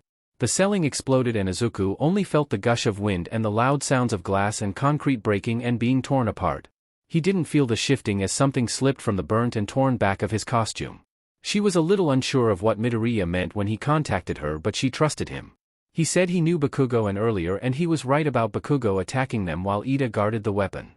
But speaking of, Ochako did not like Bakugo. They hadn't had much time to interact in the 2 days they have been classmates for, but she could tell, she won't really like him. He was mean to, well, everyone, but especially Midoriya. He kept calling him names and glaring at him. He even tried to attack him this morning, before the classes even started. Who on earth does that? She hadn't known Midoriya for long, but just judging from when he saved her at the entrance exam, he's smart and is gonna be a great hero. Bakugo, on the other hand, didn't seem as heroic. No. I can't judge people on first impressions. For now, I just have to focus and do what Midoriya told me. We can win this. Ida was doing another villain speech and, she couldn't lie, it was a little over the top, but it was funny, and also kinda cool of Ida to take the villain role this seriously. It had only been about 15 seconds after Midoriya contacted her trough the earpieces they were given when the floor exploded. That was fast. Ochako did as Midoriya instructed her to, and she latched on the broken piece of a support beam, shortly after activating her quirk on herself. She used her quirk on the beam too, and as the broken pieces of rubble and concrete floated trough the air, she used the beam as a baseball bat. Well, not technically. Because she only used the force of the air from the swing to send the pieces flying in Ida's direction. It was one of the ideas on how to use her quirk in surprise attacks Midoriya had shortly before the exercise begun. They were talking about potential surprise attacks and strategies for a moment, and he had managed to come up with this and at least 4 more ideas. As soon as Ida ducked and let his guard down, Ochako jumped and took her chance at securing the weapon. She released her quirk moments before landing on it perfectly. She wrapped her body around it as she held on and smiled. "I got it," she cheered. Ida let out something between a screech and a gasp, sounding horrified in reaction to her securing the weapon.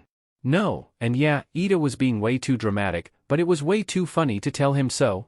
He didn't feel the odd shifting as something slipped from the burnt and torn back of his costume, nor did he feel the way something hurt the top of his head, shooting trough his whole scalp. The only thing he felt was the familiar, hot, stinging pain going trough multiple parts of his body. The air around him was thick with smoke, it was hard to breathe. The only sound he could hear was his shallow breathing and the occasional crumbling of the debits now scattered all around. Izuku felt his body trembling. His muscles clenched, unable to move as he stood, his vision swimming. He felt scared, terrified. He was in pain, but strangely, he could only focus on one thing. Bakugo. He knew Kaken, he knew his quirk, his behavior, his habits, he just knew him, since they were children. And he knew, if he didn't do anything, nothing would change. He would still be the pathetic, useless, weakling who couldn't save anyone. He would still be the burden who just makes people's lives worse. He would still be the freak who would have been better off being born without a quirk, or not born at all. Now was his chance, and maybe his only chance, to prove that he could be a hero. To prove that he can save people, protect them. To prove he has some purpose. And it was Bakugo who's tried to convince him that it was true so many times. He hinted at it, joked, slipped it into conversation, even straight up said it multiple times. Deku, look at this loser, what a fing weakling. Deku means useless, because that's what you are, pathetic useless Deku, good-for-nothing freak. Black spots started appearing in his eyes, everything felt hazy and he could only shiver. You, Bakugo croaked, looking up at the gaping hole in the ceiling. It felt like he'd been standing there for hours, though it was just mere seconds. His arm was still raised to protect his face, his body still shivered, it was still difficult to breathe, and Katsuki was still standing in front of him. "Ubstrd, the blonde growled, his gaze dawning on Izuku, his teeth were gritted and he looked like an angry dog, ready to attack at any moment. Bakugo's face was scrunched up in an angry scowl. His teeth creaked against each other as his jaw clenched up in even more fury, and something akin to shock, surprise, or maybe disbelief spread across his face. The smoke started clearing slowly and green eyes met the angry red ones, pupils the size of a needlepoint staring into the furious ones. "UFING planned this, huh? To use your creepy, stupid tactics on me? To make yourself seem like something?" he shouted, his palms starting to steam again. "No. I didn't want you to look bad, Kaken," Izuku replied weakly. "You think you can look down on me?" Katsuki retorted and continued, "You think can dash? I'll prove I can be a hero," he interrupted shakily. "No matter what. And I'll do whatever it takes to prove you wrong, Kaken." His voice was high-pitched, strained almost. "I won't give up." His eyes remained wide, unblinking. His expression didn't change as he spoke, but when the last word left his mouth, that's when the dark spots overtook his vision. He felt all the exhaustion take over his body, flooding his veins. All his limbs turned slack, his muscles no longer clenched and stiff, then his eyes rolled back in his head and Katsuki stared in shock. In that moment, All Might's voice echoed from the speakers. The hero team, the number one hero, paused. Time feeling like it had slowed down, tension flooding every nook, cranny and crack before the hero's announcing voice broke it a few long seconds later. "Wins." It was then, when the smoke finally, fully cleared. And Izuku's body, laid injured, unconscious and exposed on the ground. For everyone to see. Toshinori wasn't as strong as he used to be. But he still did his best to use up the time limit remaining to save as many people as possible. So when he saw a boy, drowning in some kind of a sludge under a bridge, struggling greatly, he didn't hesitate to jump into action. He took care of the villain with one single punch and stuffed them into the plastic bottles he was on his way to throw in the trash. The bigger problem was the boy who, now unconscious, was laying on the ground while Toshinori tried to slap him awake, putting the least amount of power possible into the slaps in his muscular form. The boy regained consciousness shortly after and seemed fine. So Toshinori, after the boy had an absolute fanboy moment, when he found All Might's signature in his notebook, got ready to leave, he was already really close to his limit today, pulse he had to hand over the villain to the police. So imagine the shock when the boy latched onto his leg as he leapt into the air. He quickly landed on a near rooftop and wanted to leave. Time was ticking and he knew he'd be forced to change into his true form soon. But then the boy asked him a question. When he said he had a question, Toshinori expected something a fan would ask, like what was being the no one hero like? Or something similar, a question that made him freeze in his tracks. Do you think it's possible for me to become a hero even without a quirk? And of course that's when his time limit for the day ran out and he changed into his true form and he had to explain. He didn't know what to say. This boy, did he really just ask him that? Toshinori didn't want to crush the boy's dreams, but he also didn't want him to end up dead the moment he goes up against a villain. So, Toshinori said something, the only thing he thought was the right one to say. Sorry but no, I honestly don't think you can become a hero without a quirk. He followed it up with an explanation and left. Minutes later, after realizing he lost the villain, who had been previously secured in the plastic bottle, in the pocket of the blonde man's pants stash, he found himself before the scene of an ongoing villain attack, with the attacker being none other than the slime villain he had upper-handed before. After a moment of weakness, hesitation and seeing the green-haired boy from a few minutes ago jump into the fight when none of the bystanding heroes did nothing to help, he acted. He saved both the greenette and the other boy. Reporters flooded him and when he managed to sneak away, he got the idea. He tried to look for the boy but it was like he vanished. He ran trough the streets hoping to catch him turning a corner or crossing the street, yet to no avail. The green-haired boy was gone, and the hope of a possible successor with him. Over the passing months that followed, Toshinori kept thinking back to the boy and guilt had settled in his stomach, or well, what remained of it. He remembered the boy's expression, the disappointment, the odd blankness and the shake in his voice when he answered him. It felt awful, he felt awful. He was supposed to be the symbol of peace, of hope, not a dream-crushing a-hole. He still thought it would be extremely dangerous for anyone without a quirk to be a hero, because it would, but it wasn't impossible. He had thought about it a lot when his thoughts kept him awake at night, when nightmares of the past interrupted his sleep and even when he saw little children playing heroes. He didn't want to admit that he'd probably never see the boy again. But he didn't want to pull any strings, to bother Tsukachi or use any other methods to find the boy. He just had to hope that the boy didn't take those things to heart. So the surprise and strange relief he felt, when his eyes landed on the green mess of curls on one of the monitors in the watchroom during the practical part of the entrance exam to UA, was nothing short of immense. He watched the boy save a fellow competitor and take down the zero-pointer, and it just made him feel more guilty. This boy had potential, he would make a great hero one day, and it would have been Toshinori's fault if he had given up instead of trying despite of what he said. The blonde man was so glad the boy hadn't listened to him. After recording the video for Midoriya, which as he found out was the boy's name, about his acceptance to U.A.'s hero course, he had decided to apologize to the boy and offer him the place of his successor, which he hoped the boy would accept. Right now, Toshinori was staring at the screen of one of the cameras in the monitoring room, seconds after he called out the hero team's victory. The smoke from the massive explosion Bakugo had caused had finally cleared up. Numerous gasps and sounds of surprise or confusion came from the rest of the students that stood behind him. All staring in the same direction as him, all watching one screen in particular. Their Midoriya laid on the ground, motionless, his costume burned and torn at places, with his back being the worst. His back. The back of someone who was classified as quirkless, the back of someone who had asked him if he could be a hero without a quirk. Had a pair of wings attached to it. Shoyuta was sitting in his office, staring at the second empty cup of coffee on his desk. Today had been bearable, even okay if he were to say so. His new class was interesting. It was only the second day of this school year, but he already knew they were going to be a disaster to manage. Pretty much all of them had showed that they have the potential to become heroes, but potential isn't the only thing that matters. They still had a shit ton of work to do before they could call themselves heroes. He leaned back in his chair with a sigh. He could take a nap, but then again, he had some paperwork from his recent patrol to fill out.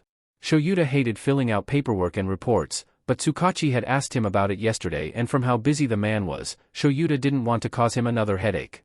He still had time before his afternoon homeroom with 1A, and Hisashi was still teaching English in 2C. Shoyuta ran his hand through his hair and cracked his back. He really wanted to sleep.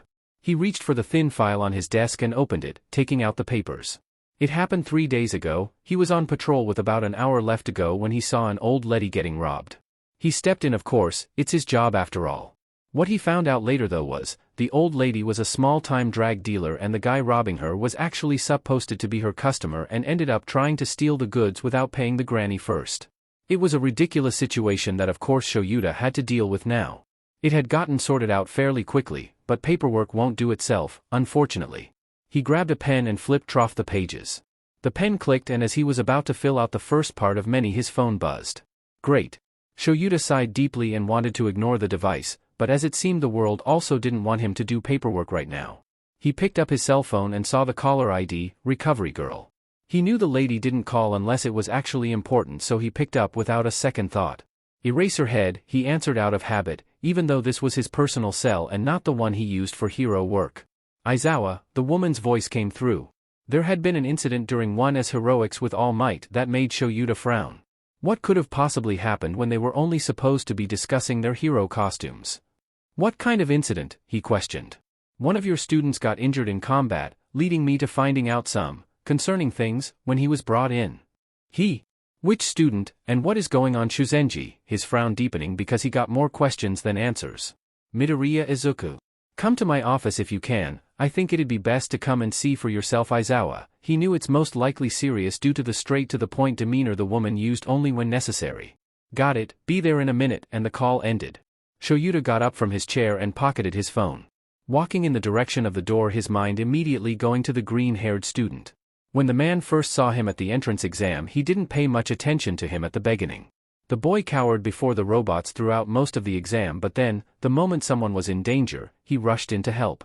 What he did was reckless, by all means, and Shoyuta knew that recklessness could kill very fast and very easily. But also what the boy did was impressive. He managed to immobilize the zero-pointer with help from another contestant, which was pretty admirable. He found out the boy was quirkless when he got the file containing information about his new class, and that was when the boy really caught his interest. Shoyuta did not care all that much if the boy had a quirk or not, but it was extremely rare for quirkless people to even apply for the hero course. So when he got in, he must have potential. He did save a girl at the entrance exam, who coincidentally was also going to be in his class, so that proved something. Quirkless discrimination was a shitty thing that Shoyuta, due to his status as a hero, was fairly familiar with. He knew the suicide rate was high with the quirkless population. Bullying, discrimination, or even abuse were all too common, with general society treating them like useless garbage. He had faced his share of discrimination in the past, due to his quirk being one that erases others. He was told that he wouldn't become a hero with a villain's quirk, but he still did. So now when he saw a quirkless child would be attending the hero course, he was intrigued. Midoriya Izuku was skittish from what should have seemed so far and fairly small for his age. He wasn't remarkably strong or fast judging by the assessment test, but was determined. One of the other kids, Bakugo, seemed to know him and have it out for the smaller boy. He seemed to have a strong quirk, great for heroics, but Shoyuta would not tolerate any discrimination. His thoughts ran by him, and before he knew it, he was walking through the hallway to Recovery Girl's office. He knocked on the door, and the old woman's voice replied almost immediately. Come in. He entered the room, and it didn't take long for him to notice Recovery Girl sitting behind her computer, or the curtain, hiding one of the beds. The short woman turned around and got off of her chair, grabbing the signature syringe-shaped cane and walking over to Shoyuta. I'm here, so, what happened? The black-haired man questioned, looking down on the short heroine. Who in response hummed and frowned. During the combat training with All Might, one of the students got overly aggressive, which resulted in Midoriya getting multiple injuries. And what? Did All Might change or just completely ignored the lesson plan Shoyuta had prepared? Shoyuta took a deep breath. Now was not the time to voice his opinion on the number one hero, nor his seemingly non-existent brain capacity. Most of his injuries consisted of burns and bruises, the worst ones on his arms, shoulders, and his right side. He also had a moderate concussion, a humerus fracture, and 3 cracked ribs. Though, that isn't what is concerning me nor why I called you. Shuta's brow quirked upward, but he kept quiet, letting the youthful heroine continue. There's a multitude of scars on his body, some are quite old, as far as 10 years I'd say. Poorly threat. He felt his expression shift into a deeper frown, but Recovery Girl didn't let him get into another train of thought. And then there's the main issue at hand. She looked over to the direction of the bed, obscured by the curtain. Shoyuta did not like the tone in which the woman said that. She walked over to the curtain. What is the main issue? The tired man asked her. In the boy's file, there's information that confirms he's quirkless, but I simply can't agree with something that is wrong. Shoyuta stared at her. What?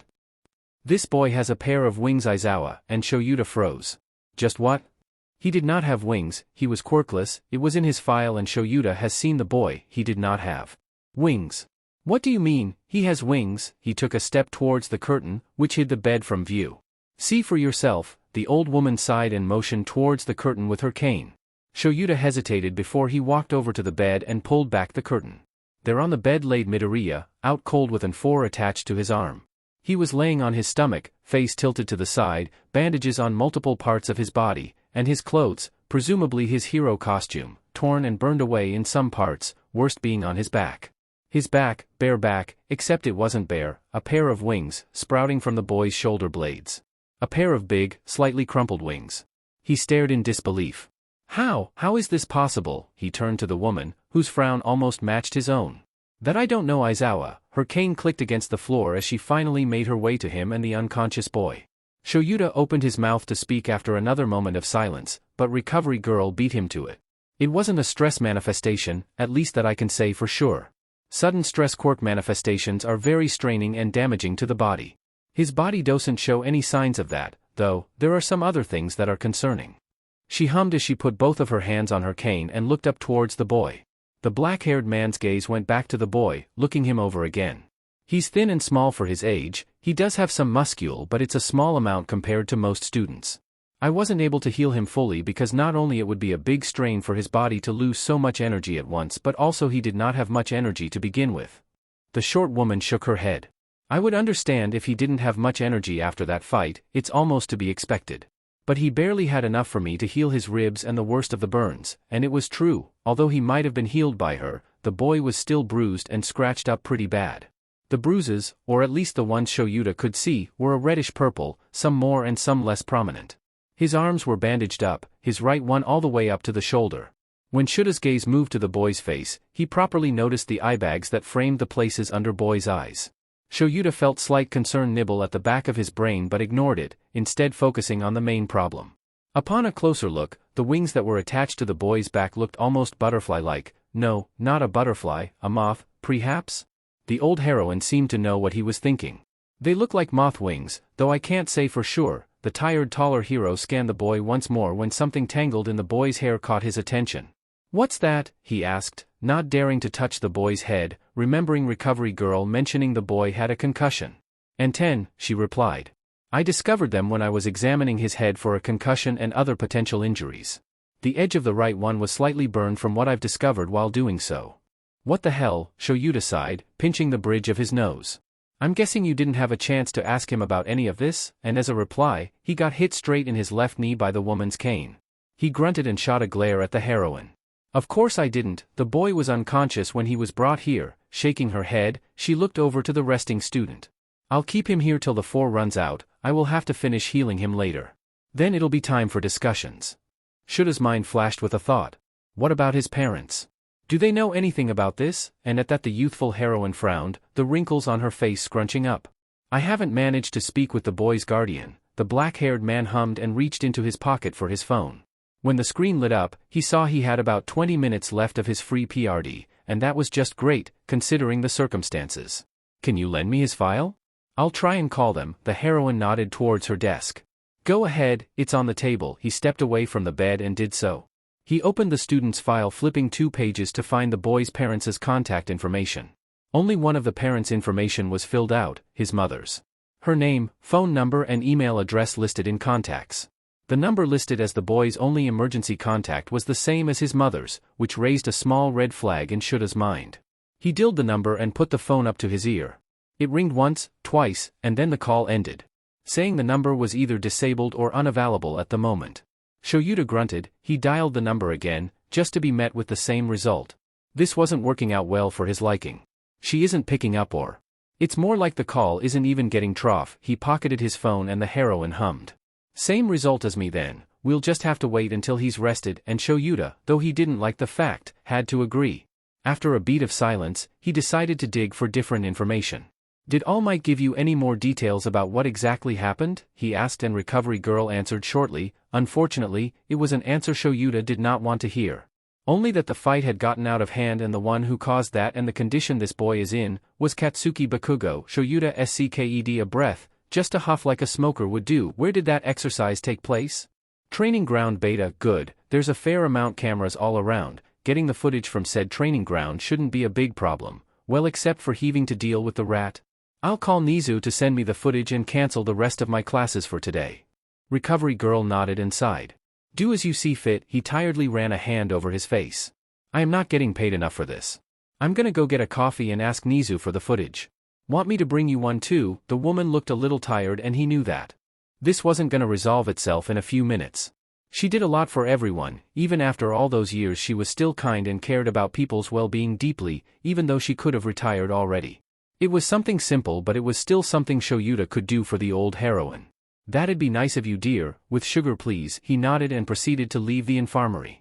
He knocked on the door to the principal's office, already feeling like this would take a lot more time than he'd like. Come in, sounded from the room and Shoyuta with a defeated huff of a breath did. The rodent was sitting behind the big desk, with his paws placed over one another, his beady eyes gleamed with the same mischief and strange glow they did almost always. A cup of hot tea already prepared on the desk, opposite to the principal's own. You're not the type for these sudden meetings, Aizawa, so I'm guessing that this is important, the same as ever. Well, better to get to the point.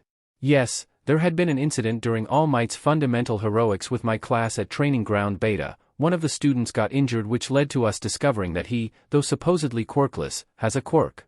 I was unable to contact his mother. He's recovering at the infirmary as of now, and I'd like to request to see the footage from the training and for you to cancel all the rest of my remaining classes for today. The rat's almost prominent smile didn't leave his face as he hummed. How interesting. Well, alright then. I'll email you the footage and cancel your classes for the rest of the day. That was surprisingly easy. Shoyuta did not expect the principal to go along with his request with no strings attached so easily. But and yet, Shoyuta kind of did know that the rat would come up with something.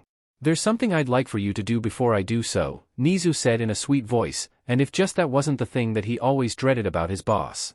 What is it? The tired man questioned with defeat in his voice. The sooner this was over the better. If I recall correctly, you still owe me a round of chess after last time when I let you skip the staff meeting. Shota froze. Phuck. Nizu and his games, of course he'd pull something like that, though it was true that he had agreed to one chess match just so he could sleep instead of attending the staff meeting after a particularly draining patroll dash. Just make it quick. He pinched the bridge of his nose and sat down in the chair opposite to Nizu. 2 hours, 2.5 hours. That goddamn rat kept playing tricks and prolonging the game. Shoyuta didn't even know it was possible for one chess match to last that long. He opened the door of Recovery Girl's office with her coffee in hand. He totally didn't drink 3 cups before he returned with the one for the heroine. When he entered, he noticed the curtain of the bed Midoriya was previously resting on was pulled away almost completely. He looked around the medical office, the youthful heroine nowhere in sight. Did she maybe go somewhere? He walked over to the old healer's desk and put down the coffee. His gaze moved to the bed, which was empty. Wait, empty?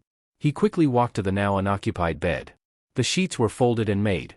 He looked around hurriedly, his hero and teacher instincts already becoming alert. His shoes squeaked against the tile floor as he moved towards the door, but just when he was about to run into the hallway, Recovery Girl walked in. Oh Aizawa, I didn't know you were back, she exclaimed calmly. Chio, where's Midoriya? He asked, his eyebrows furrowing. The woman paused, sighing. I let him go home and get some more rest about an hour ago. She started walking over to her desk. And Shoyuta froze? What? Before you say anything, I know what you're thinking, Aizawa.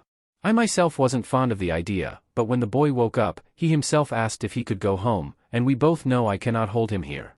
He was still a little slow to respond, but I gave him some gummies to at least get some sugar and energy in him. And I'd say it's better to let him rest at home than here. Shoyuta felt something steaming inside him, because what? I know it is unprofessional, but I think it's best if the boy rests and you look over the footage and clam down. Don't think I don't con you slept even less than usual and ate those jelly patches instead of a proper lunch. Her voice got louder as she spoke. I decide what is best to do here as a part of my job. Midoriya is an important matter. If you go up to that boy while he's still recovering and demand answers about something so serious as this before I finish healing him, I'll beat you with this cane myself. Shoyuta wanted to argue, but he paused and sighed. He did not like Recovery Girl's decision one bit. He had to let her do her job. Even if he didn't agree with her in this at all, he did need to watch the footage.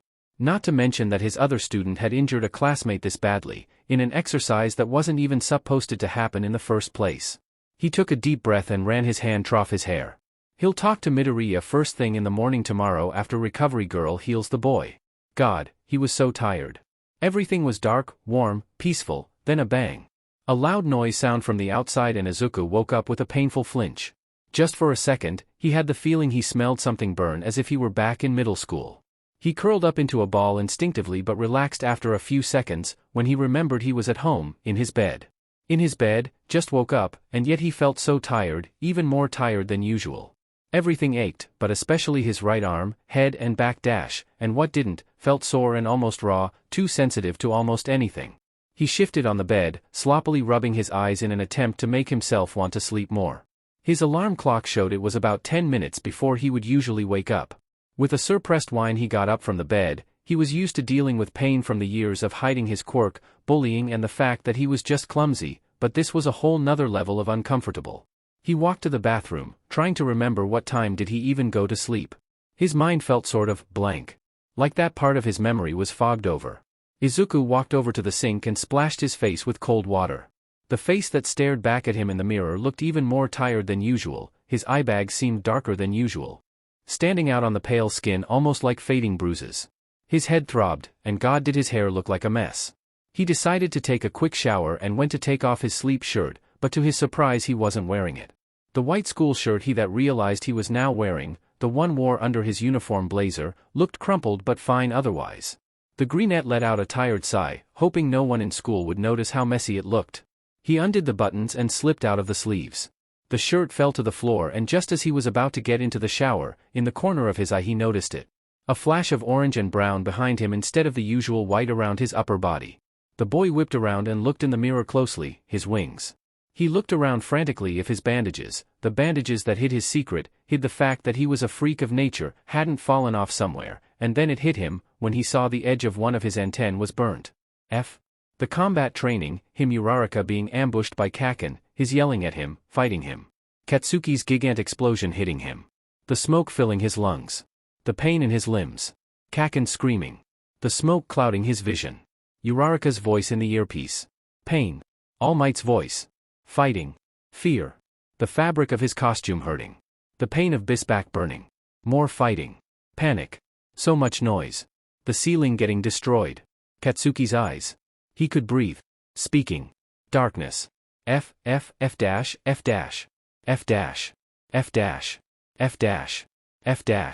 F. His hands started shaking as cold sweat ran over his body. No, dash. What if someone saw him? What if they saw his wings? What if they found out he was lying? He would be expelled, no, arrested. His life would be over. They'd hate him, he would be finished, they would bully him, or kill him. Tears gathered in his eyes. He was F'd, if they saw. His arms went to wrap around himself on impulse before he winced at the pain that erupted in his right upper arm the moment he touched it. Wait, when did he get that treated? Recovery girl. He woke up in her office before he went home. She didn't say anything about it. She didn't ask from what he could recall. Maybe, no, but just maybe? She let him be. What if she didn't notice, or just didn't care? Just maybe she saw and didn't want anything to do with it. There's a possibility that she didn't tell anyone due to patient confidentiality. Izuku was discreetly trying to break himself out of the anxiety and panic clawing at his back. And though the things he was thinking were improbable, at least it somewhat stopped him from spiraling further. He took a deep breath and steadied himself against the sink. He felt the shivering and jitters in his hands and rest of his body. His stomach heavy and twisted into a knot so tight he might throw up. The teen's knees shook as he used the sink for support. The cold sweat ran down his back where his wings hung from his back loosely. Knuckles white from how discreetly he was holding onto the sink. He wanted to cry so much, he couldn't. He knew he needed to toughen up, but even if he actually cared about that right now, he couldn't. The tears just wouldn't come. He felt them stinging at his eyes, almost spilling over, but not actually doing so. He bit his lip and just stood there, waiting for his body to clam down. It took excruciating 30 minutes for his body to clam down, at least somewhat. He could taste blood from where his teeth broke troughed the skin of his lip. His insides were still jittery but not as much as before. He scrapped the idea of a shower and just wiped himself down with a towel, including his hair. The knot on his stomach was still there, not as prominent, but still present. His hands weren't shaking anymore, though they still felt a little tingly. He grabbed a roll of bandages from the cabinet and, though with some struggle, bound them tightly to his back and torso. He took a few hairpins and started adjusting his antennae between the wild green curls. As he started pinning his right one down, he hissed at the sharp pain that shot through it into his head and scalp. He touched the small burnt edge of it on accident, and the feeling was nothing but awful. Damn it, that's just great. He wiggled the pin in place and with a sigh looked at himself in the mirror once more. This was how he was supposed to look like. How he was supposed to be. But he wasn't. He was a freak. A mistake. A lowlife who'd be better off quirkless. He got dressed and walked to his room to get his bag and tie. What he didn't expect though, that his little moment of panic lasted way longer than it should have had. And if he wanted to take the early train, he was running late. Sheet. Izuku attempted the art of tying a tie yet again and failed once more as he scrambled to leave the flat in a hurry, school bag in hand. He ran down the stairs, praying he wouldn't miss the train, because riding the later train would potentially mean running into his classmates, which in his current situation was not something he felt like doing. As his luck would have it though, everything seemed to be going the exact opposite way he wanted it to. As his foot missed the next step completely and he plummeted down the stairs. The green-eyed boy yelped and hit the railing with his already aching arm. But there was no time to care about that. He stumbled to his feet and continued running. He was panting so hard he was sure he could spit out his lungs at any moment by the time he got to the train station. Thankfully, he made it into the train just before the door closed. He was so relieved his legs almost gave out right there and then. His relief was short-lived though because as he realized soon, in his hurry, he forgot his analysis notebook at home, because it wasn't in his backpack. And yeah, he would lose it if he lost it. At least he didn't have a lesson with All Might today, that seemed to be the only upside to how his day was going. He got off of the train and almost speed ran to school. His anxiety was slowly getting worse again, but he was pushing it back as much as he possibly could. It was weird when the feeling he felt as he saw the UA gates from afar was a mix of regret, anxiety and relief. As he got closer though, the relief simmered out fairly quickly when he saw the crowds of people grouping around the gates. Cars, people with cameras and microphones, phones, tablets and notepads. They were shouting and bickering. Talking over each other and to the few UA students and staff members that seemed to be trying to pass through. Izuku got closer and looked for a possible opening in the chaos that would let him squeeze by. His social anxiety skyrocketed when about 20 reporters seemed to notice him and went after him like a hungry pack of wolves. They surrounded him and the greenette backed up against the wall of the gates. At least 6 of them started pointing their microphones at him and shoving them in his face. He tried to duck his head but they started bombarding him with questions. What year and course are you? Have you met All Might yet? Is All Might really your teacher? Are you a hero student? What's it like to have All Might as a teacher? Do you know where he is? Who is your homeroom teacher? Is it All Might? And the panic was back. His personal space seemed like nothing to them as he shrunk even further, trying to just disappear.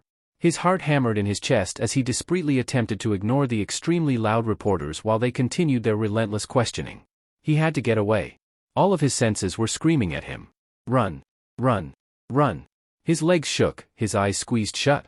This is hell. Say something, damn it, one of the reporters snapped and grabbed him by his shoulder, in response to which he gasped and flinched hard, accidentally stepping on the foot of another reporter, who yelled at him to watch it. He was barely keeping himself on his feet as another microphone was about to be shoved in the middle of his face. But then, something dark blocked its path.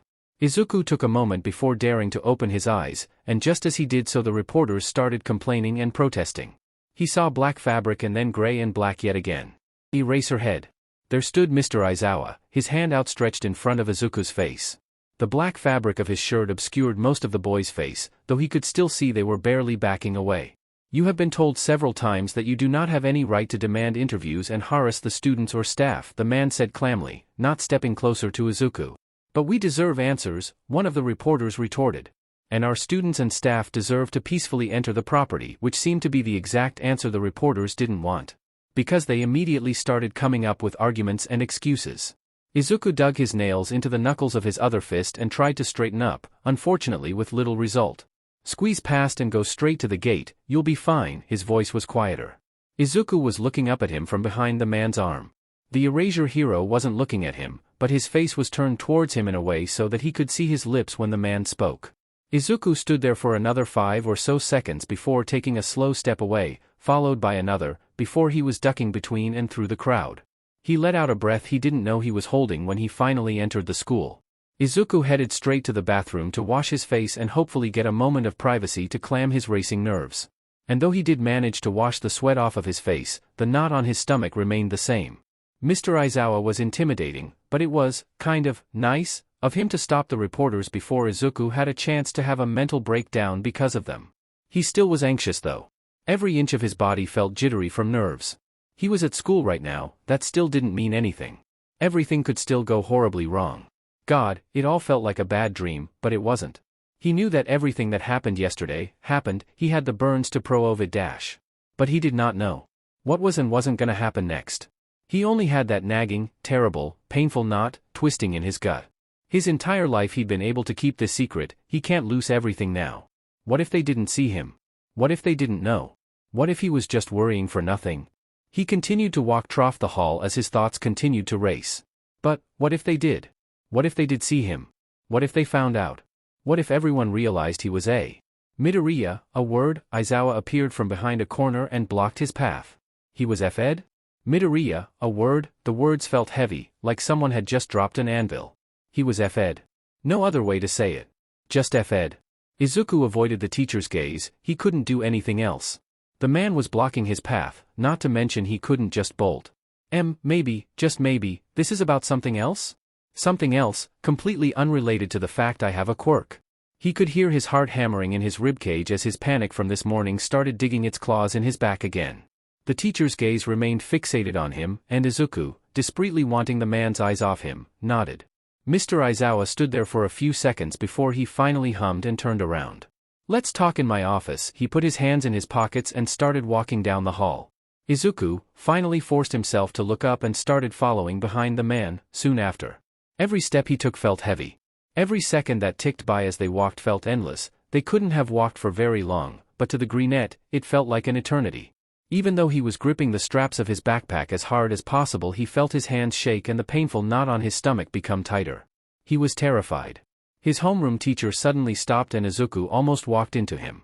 He opened a door to a room and stepped inside without a second glance at the boy.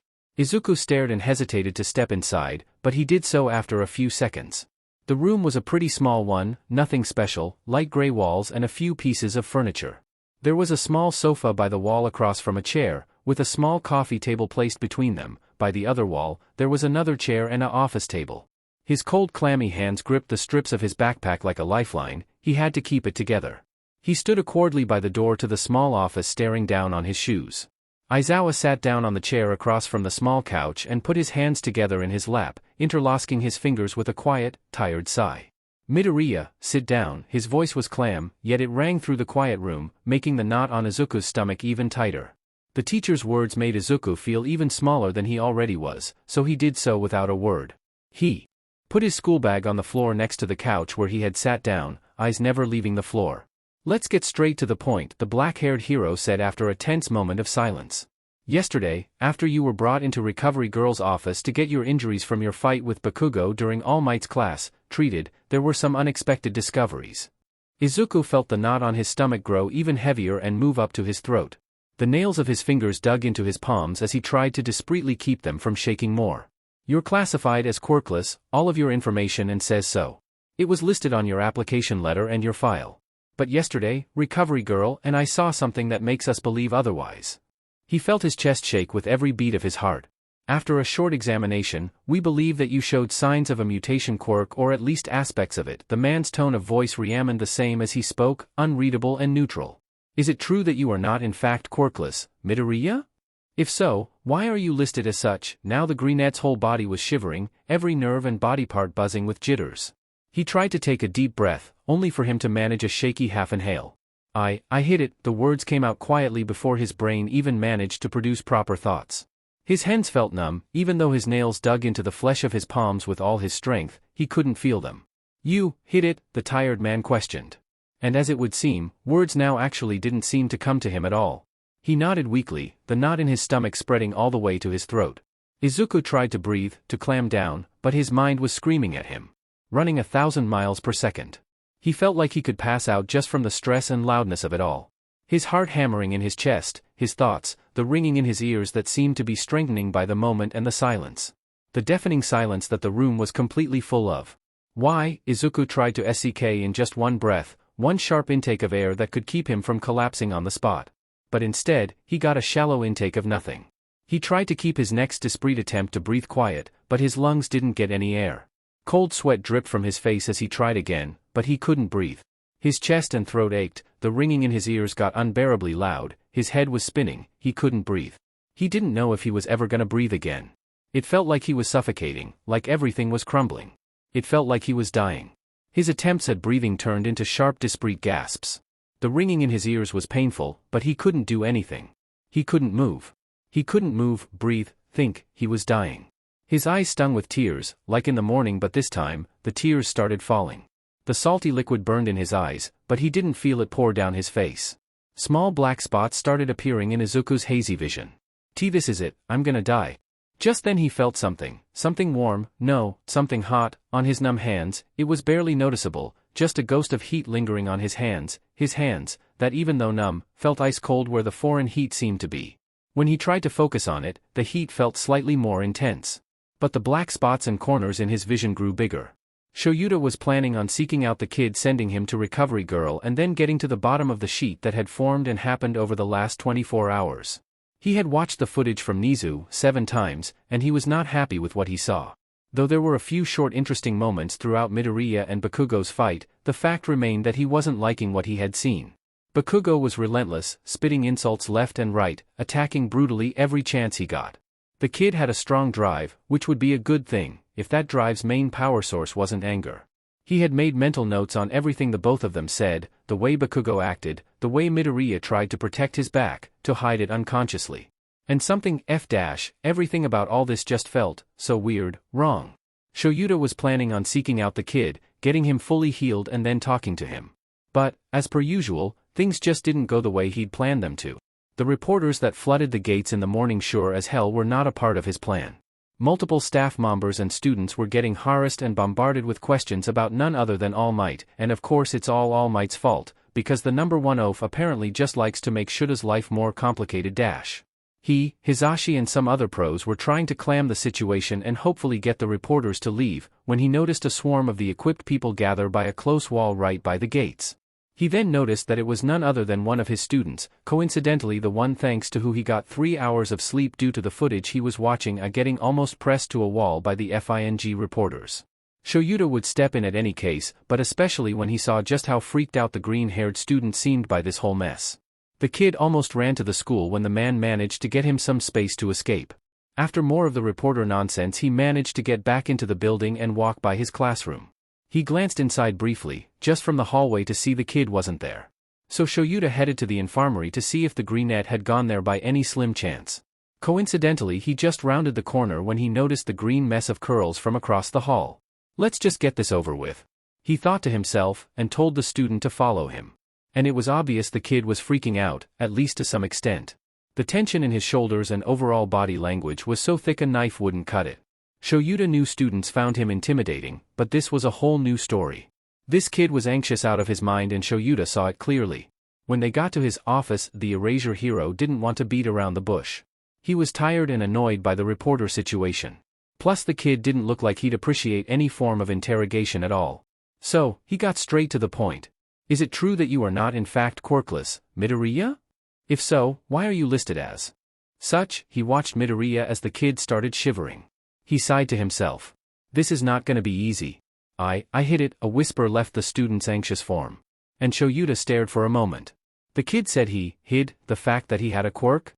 It would make sense in the question of where were his wings and antennae, but it would be also nonsensical. How would anyone, especially a normal child, hide a quirk? Why? What about his parents? How did he dash? The old lady did mention something about bandages, but, still. It was raising too many questions and no answers, which was not at all what Shoyuta was trying to accomplish. He decided to press, you hid it, though a statement, it was also a half question. The greenette only nodded without any further explanation. Shoyuta kept calm as silence hung in the air before he decided to break it. Why? Midoriya took a breath, head still hunched between his shoulders, staring directly at the floor, and the black-eyed man thought the boy was maybe bracing himself before speaking. But no voice could be heard. Then another inhale, nothing. Shuta's eyebrows furrowed slightly. The third time, an inhale but no exhale, and just when he was about to open his mouth, the fourth shallow gasp sounded from the kid's form. Shuta's hero and teacher senses became alert immediately. He raised from his chair and quickly made his way to the boy. He kneeled on one knee beside him and called his name, Midoriya, no response. Midoriya, can you hear me? He took one look at the student's face before mumbling to himself. His eyes were unfocused, pupils dilated. He was gasping for air, unresponsive, sweat dripping from his face. A panic attack. The boy was shaking, desperately trying to seek in any air and failing. while the hero tried to butts the situation as quick as possible. As a hero and a teacher, he'd helped multiple people with panic attacks, civilians who had been victims of villain attacks or panicking students. Hell, he'd had a few panic attacks in the past himself. And if he were to say, the kid was having a nasty one. He tried calling the boy's name one last time before he took a deep breath and warned. "I'll touch your hands, all right?" The boy continued to discreetly gasp for air, and Shoyuta put his hands over the boy's. His hands were ice cold compared to the man's. They shook and his nails dug into his palms so hard Shoyuta knew at any other circumstance it'd be painful enough to ground the boy at least somewhat. "Can you feel my hands? I need you to focus on them. Try to even out your breathing." No response, no change. The boy continued to gasp for air. "I need you to clam down, okay? Slow your breathing, focus." Just then the greenette's fingers twitched on one of his hands. Shoyuta squeezed the kid's hands a little tighter. When he saw the boy's fingers loosening, he slowly unwrapped them from their clenched state, leaving red half-circle-shaped indents where his nails dug into the skin. The dark-haired man took the green-haired teen's hand and put it on his chest. "Midoriya, feel my breathing and try to follow it, focus on it. If this continues the kid will pass out, and that is definitely not what Shoyuta wants right now." The ghostly heat became more intense as Izuku tried to focus on it more through all the panic. His eyes still stung, ears still ringing, he still couldn't breathe. The ghostly heat suddenly spread over his left hand, his palm, and then he felt something faint, something along with the heat. When he tried to focus on it through his shallow gasps and breaths, it was something steady. It kept on repeating firmly, just like more black dots and spots kept appearing in his vision. He heard a muffled sound, something that sounded like it was underwater, muffled by ringing and static. Izuku tried to hold his discreet gasp back so he could focus on the sound but failed. Was that a voice? Or was Izuku so close to actually dying on the spot he was imagining things? In a last attempt he tried to take a really deep breath at the same time as he felt the steady feeling. And then he felt it, just a tiny bit of air went into his lungs. It hurt, it really hurt, but he got a breath in. He tried to focus on the voice, heat and firm rhythm repeating under his palm. The S-T-G-T-F-O-C-S-O-Y-B-R-T-H-ing. As his hurting lungs got bits of air, some of the black dots started disappearing. When he focused more, he saw something black in his vision. Slowly, the feeling of suffocation got less intense. His lungs were filling with air, little by little. His hands shook a lot less, and though his hands were still shaking, he could actually feel them now. Warmth against his cold fingers. Warmth, radiating from the dark thing that filled his vision. When he managed to get his breathing a little more under control, he finally looked up and his eyes met the dark, tired ones. "You with me, kid?" Mr. Aizawa asked, and they stared at each other for a few moments. Izuku's gaze shifted to his hand, which now was placed on the teacher's chest, held in place by his bigger hand. Izuku got another fairly steady breath in before his breath shook again and he tried to jerk his hand back. The man let go quickly and retracted both of his hands. Wait, was he holding Izuku's other hand too, and put them up in a supposedly non-threatening way? "Hey, it's okay, no need to panic," his homeroom teacher's voice softer than before. He held his hand to his chest and looked away. He felt ashamed to look Mr. Aizawa in the eye. The black-haired hero stayed crouched in front of Izuku for a few more seconds, and then stood up. He walked back to his chair but didn't sit down and just put his hand on the backrest. When Izuku saw the teacher tiredly sigh and close his eyes for a moment, he relaxed a little, finally getting his breathing fully under control. He then felt the dried tears on his face and pushed back the urge to wipe it. The room was silent yet again, and though it was not as tense as before, it surely wasn't very comfortable. The man huffed. "Look, kid. I know having a panic attack was in no way a something enjoyable, but you don't have to answer the question. At least for now?" Shoyuta thought. He wasn't the best at comforting people by a long shot, not at all. That was more of his husband's kind of thing. He couldn't help except feel a little bad, if not guilty, for the kid's panic attack. He didn't want to push the child any further than he'd already had, but also, he had to do something. But there still is an important matter at hand that needs to be dealt with. His brows furrowed slightly when he saw the greenette's shoulders hunch up and become tense again. "This situation is serious, and I will have to dash." A shaky, deep inhale interrupted him. The boy's shoulders were shaking again, but it wasn't panic, it was. A sob echoed through the room. "God, please no, no. Don't let this be the worst day of Izuku's life." His body was tense and his eyes stung yet again. "Please, please, don't say it. This situation is serious, and I will have to expel you." A sob escaped Izuku's throat. No, this was his only hope, his last chance to prove, what, that he wasn't a weak, useless freak? Now, people knew. Another sob raised from his throat and tears started spilling over yet again. He clenched the fabric of his blazer so hard his knuckles turned white. No. This couldn't be it. It just couldn't. The green-haired teen sucked air through his teeth and spoke. Please, don't expel me, Mr. Aizawa. I'm sorry, I'll do anything, just please. I'm begging you, don't expel me. His voice was watery and high-pitched, wobbling and cracking with every word as he begged. Only desperation pushing him to speak. He bowed his head. Hot tears falling onto his lap. Please, it sounded more like a whimper than a discreet request. He could hear fabric shifting not far from him. Midoriya, I am not going to expel you. His voice sounded almost confused. Izuku's head shot up, wide eyes and mouth slightly open. What? He didn't think he was hearing correctly. Was the hero joking? Or was he actually serious? You're not going to? The boy's voice was barely above a whisper. No, I'm not, the teacher confirmed calmly. Izuku's lips quivered and he choked on a sob. He started full-on ugly crying, choking on sobs and hiccups. He wiped at his eyes furiously. Managing to croak out a weak, thank you, between sobs, though he didn't think the hero actually heard it. He watched the boy cry in what was probably relief. It was a little surprising of the boy to bow and beg Shoyuta not to expel him, because... what dash? He didn't really even think about doing that. The fact that the kid supposedly hid his quirk was serious and it was possibly false quirk information, which was well illegal, but it could be dealt with without many issues. Plus he had potential and, as it seems, determination. Shoyuta only expelled students who couldn't see the danger over their ego or could get themselves and others get killed in the field due to many circumstances. There was still a lot to dig into, but Shoyuta didn't want to pry into the kid any longer today. So, he just let him cry. The bell rung the end of morning homeroom. He notified the rat and asked him to find someone to sub for him, and suddenly the kid stopped with his sobbing. Oh my god, I miss Dash. Don't worry, you'll be excused from the classes you missed. The green-eyed boy looked at him and nodded nervously, though like he didn't really believe he was telling the truth. But before you go, there's two more things. He shrunk back immediately at Aizawa's words. First, what I was gonna say earlier is that Island have already tried to contact your guardian about this, but to no result. Do you know why that could be? The boy eyed the room before responding quietly. My mom broke her phone a few days ago and had to get a new number, so I guess she forgot to change it. She's also busy with work. She is a nurse and when she isn't working she's usually resting so she can be hard to reach, the child stammered. Shoyuta hummed, a reasonable explanation, though he wasn't sure if he fully believed it. Please tell her to update it and contact me. If she doesn't by Friday, I'll write her an email.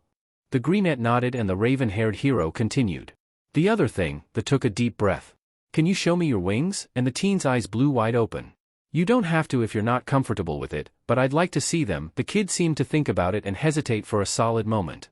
His eyes flicked up to Shoyuta and then to some place on the floor. Oh, okay. Midoriya stood up and took off his blazer, then followed his messily done tie. His hands hovered above the buttons of his shirt slightly, with a slight tremor to them. He took off his shirt revealing a torso wrapped with bandages. His right arm was also bandaged from the shoulder to his elbow, but that was Recovery Girl's doing. Shoyuta was pushing back a question about the other ones though. The teen reached behind his back with a wince and then slowly, he unwrapped the bandages. As Theboe removed last layer of the white material from his body, his wings fluttered softly as they fell loosely to his back.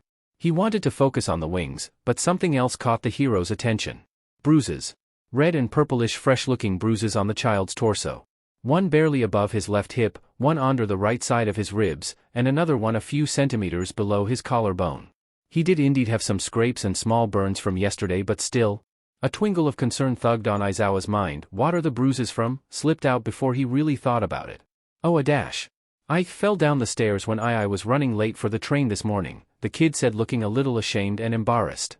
Shoyuta nodded, despite it kind of feeling like an excuse. He wouldn't pry. For now. Can you turn around? The boy was reluctant but did so anyway. The man stepped closer. Then Shoyuta got a good, proper look at the kid's wings. They were fairly big, falling to the backs of the teen's knees. They were a kind of a natural orange with a reddish hue close to the base, rimmed by a thick lighter orange stripe. The top part of individual parts of the wings, or at least the parts he could see since they were folded, looked almost dusty in color, and the bottom half of his wings was darker. On each of the two parts of the two wings had a colorful circle on it. Like some butterflies do. They looked delicate, soft, and fragile. Not to mention ruffled from folding. He remembered the boy also had antennae, but he wasn't gonna ask about those now. He took a step back and told the boy to get dressed. Which the teen hurried to do so, and Shoyuta looked away, to give him some privacy. Not very long after, Shoyuta said in a scruffy voice, "Thank you for showing me."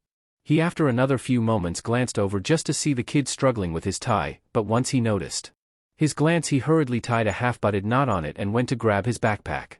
Shoyuta turned to him and crossed his arms over his chest. "Before you run off to class, go see Recovery Girl, that's an order. And rest at the infirmary for a while after she heals you.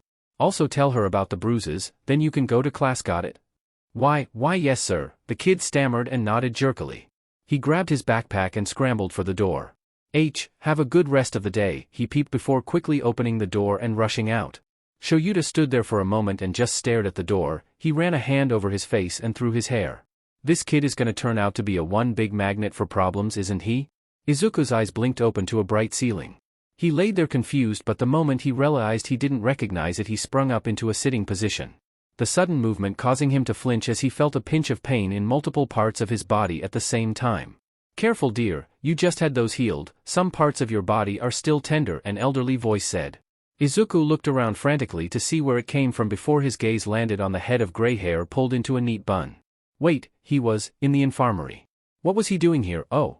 He went to see Recovery Girl after his conversation with Mr. Aizawa. The conversation where he just so happened to drive himself into a full-blown panic attack and lie straight to his teacher's face.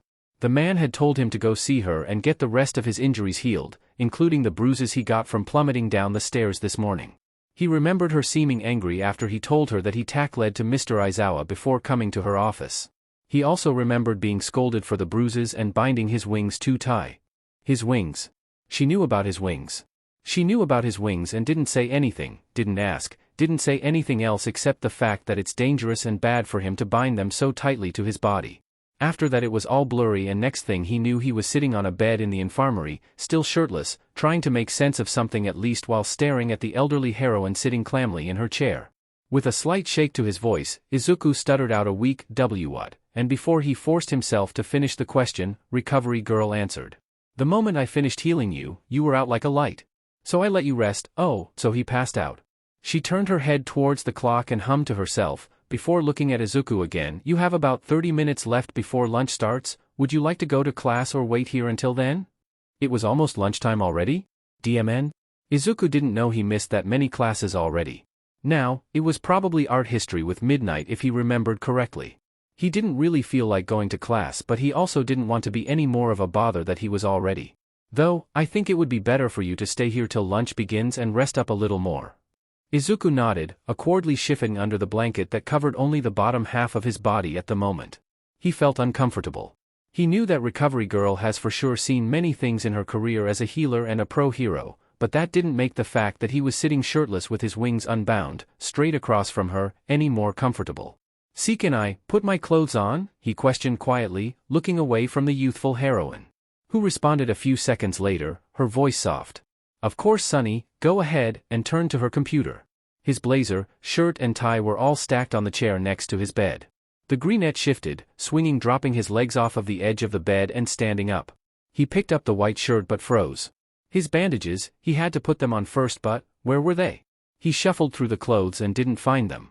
The teen looked around the room, trying to see if Recovery Girl had put them somewhere. She hadn't. He sheepishly looked over his shoulder, debating if he should ask her. "If you're looking for those bandages, dear, you won't find them," she spoke, and Izuku startled. Did she just read his mind? "I disposed of them and—" "What? Why you what?" Izuku muttered over his shoulder, his eyes wide. The heroine sighed. "I do not want, and will not allow you to bind your wings, young man." Her tone sharpened slightly. "For now I will not press the issue to know why you did so, but I will also not stand by while you do something that's bad for your body." He felt a pinch of guilt in his side and almost winced at the woman's bluntness. "So I won't allow you to bind your wings in any way." A surge of panic spread through his body. If he couldn't bind his wings, everyone would be able to see them, everyone would know that he'd been lying, pretending. They would know that he's a freak. What? And no, his hands went to his chest and shoulders instinctively, clenching into palms, nails digging in his skin, as he shrunk on himself. He didn't mean to raise his voice and he immediately felt terrible, but Recovery Girl didn't seem like she cared that he did at all. Instead she looked at him and her expression seemed to soften. Dear, I know that you probably don't agree with me, but I can't keep letting you do something harmful to your body. Her tone was calm, and her voice firm yet soft as she spoke. Something in her eyes seemed to make Izuku relax a little, though he was usually uncomfortable with eye contact. Now, it didn't feel so intense. But everyone will, he couldn't bring himself to finish the sentence. The room was filled by a long deep sigh, and the woman responded.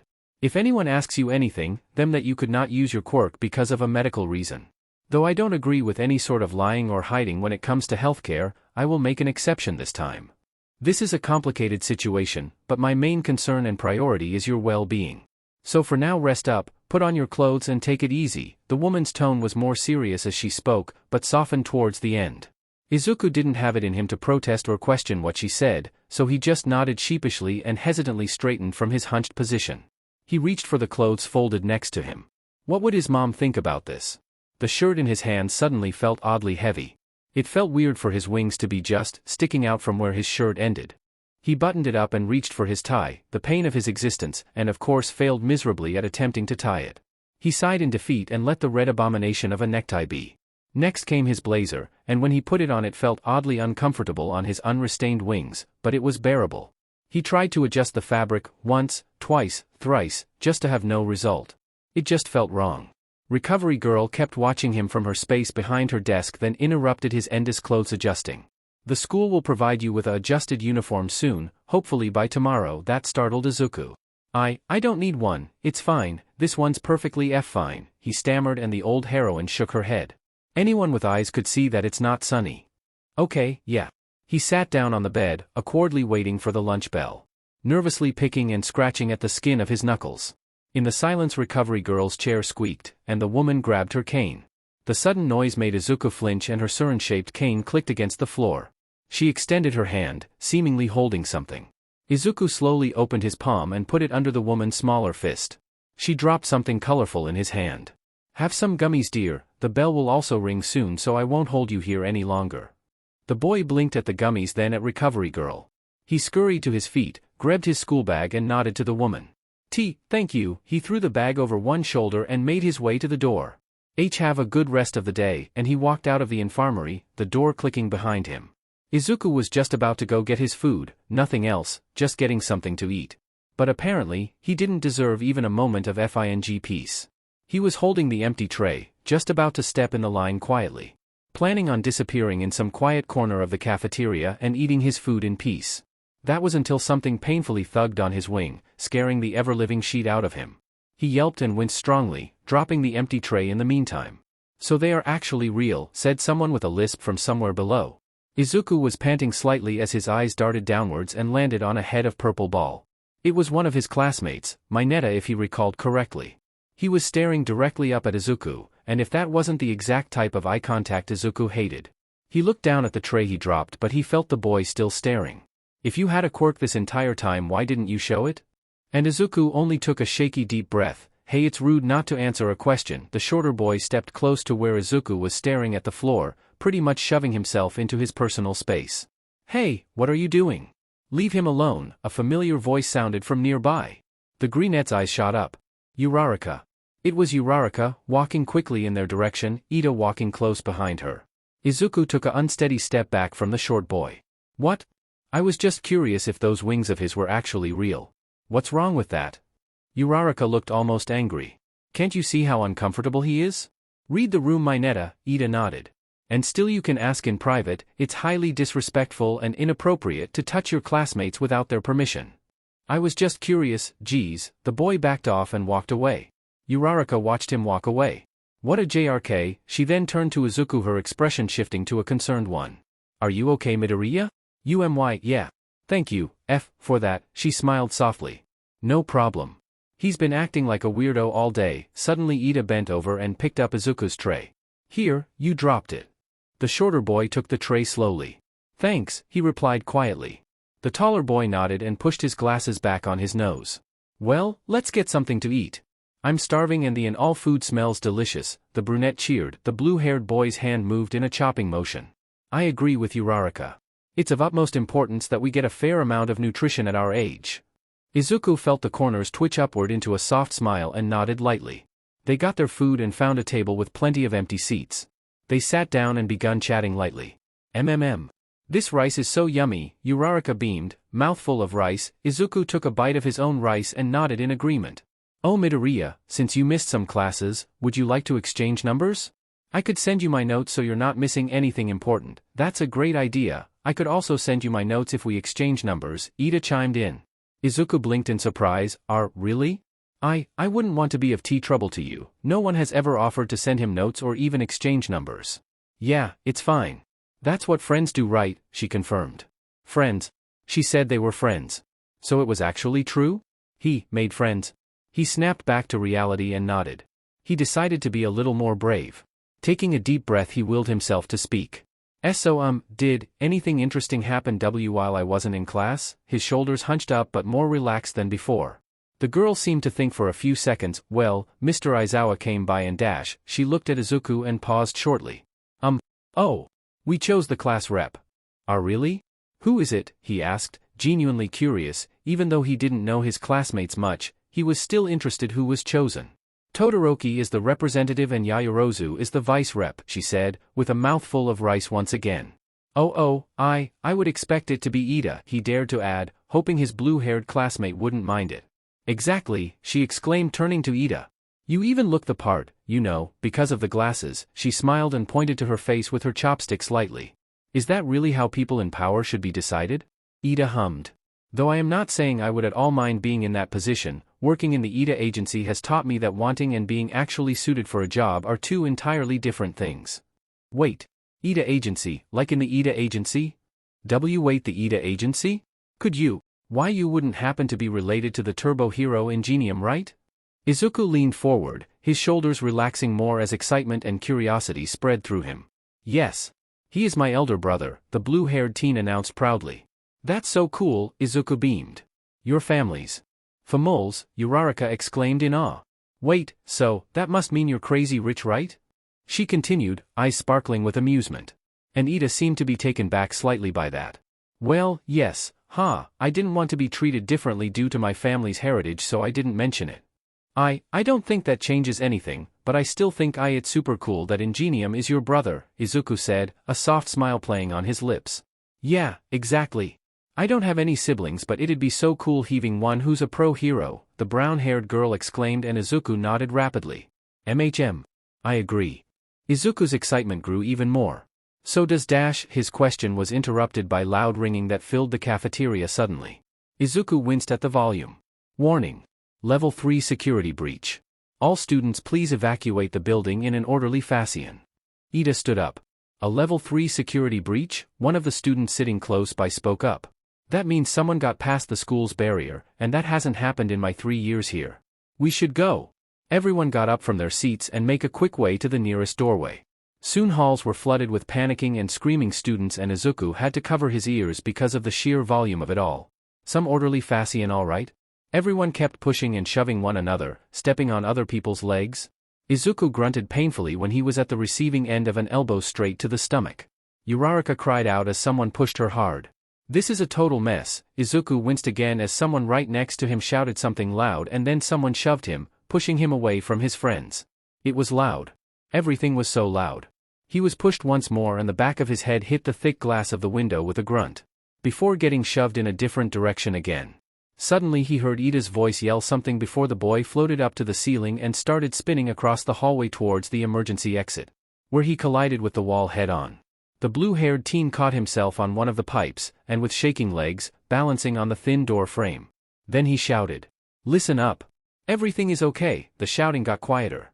Izuku put his hands down from his ears. It's just the media outside. There's nothing to worry about. Everything's fine. We're UA students, we need to remain calm, and prove that we're the best of the best. Now everyone was quiet and police sirens could be heard in the distance. He smiled. Wow. Ida's amazing. After that everything calmed down and everyone went to their classrooms. The afternoon homeroom was their next class. The greenette put his things to his desk and looked around the somewhat quiet class. Everyone seemed to be there. Wait, no, not everyone. Bakugo wasn't there. He walked over to Uraraka. Has Kaken been in school today? Izuku knew Katsuki rarely missed school, especially this early into the school year. Oh, Bakugo? No. He hasn't been here the whole day. Yeah, that is weird. No wonder it's so quiet. Maybe he's skipping. A yellow-haired boy, his name was? Kaminari? Spoke from his seat. Bakugo was suspended for 1 day for disobeying a teacher's direct orders and being excessively violent during training and injuring a classmate. A tired voice came from the doorway. Now quiet down. I have 2 announcements. Mr. Aizawa walked to the podium. First, Todoroki came to me with a request to be removed from position of the class representative. And Yaoyorozu as the vice rep, along with a few others, came to me with a new candidate for the position. That candidate would be Ida. The teacher turned towards Izuku's friend. So if you all including Ida are fine with it, it's settled. Ida nodded eagerly and promised to do his best. And second, on Friday we'll be visiting the Unforeseen Simulation Joint, also known as the USJ. But I'll need all of you to get a permission slip, signed by your parents. You'll give to me Friday morning, before we get on the bus. Yaoyorozu is gonna hand them out when I'm done talking. Whoever won't have it will be put into Class 1B for the day. Any questions? Fine. I'll take a nap, so all of you hellions keep it down. The teacher pulled out his yellow sleeping bag from under his desk, climbed into it and leaned against the wall, closing his eyes. Shoyuta opened the dude of their apartment, kicked off his shoes. Chili running to tangle between his legs and greeting him with soft meows. After took off his capture weapon and put it on the hook by the door, he bent over and scratched the cat between her ears and under her chin. Before standing back up and cracking his back. He walked towards the living room, the cat trailing close behind him. When he walked in, he saw his husband sitting on the couch, bent over, papers scattered on the coffee table, reading glasses on his nose, orange pen in hand. Shoyuta slowly made his way to the couch. You'll be complaining about your back hurting for days again if you keep this up. His husband looked up, hearing aid only in one ear. He smiled softly at the raven-haired man. Hey Shoyuta leaned down slightly to where his husband's face came up to look at him and kissed him softly. Hey. The dark-haired man sat down beside him with a huff and leaned back against the couch. How was your class? Hisashi asked.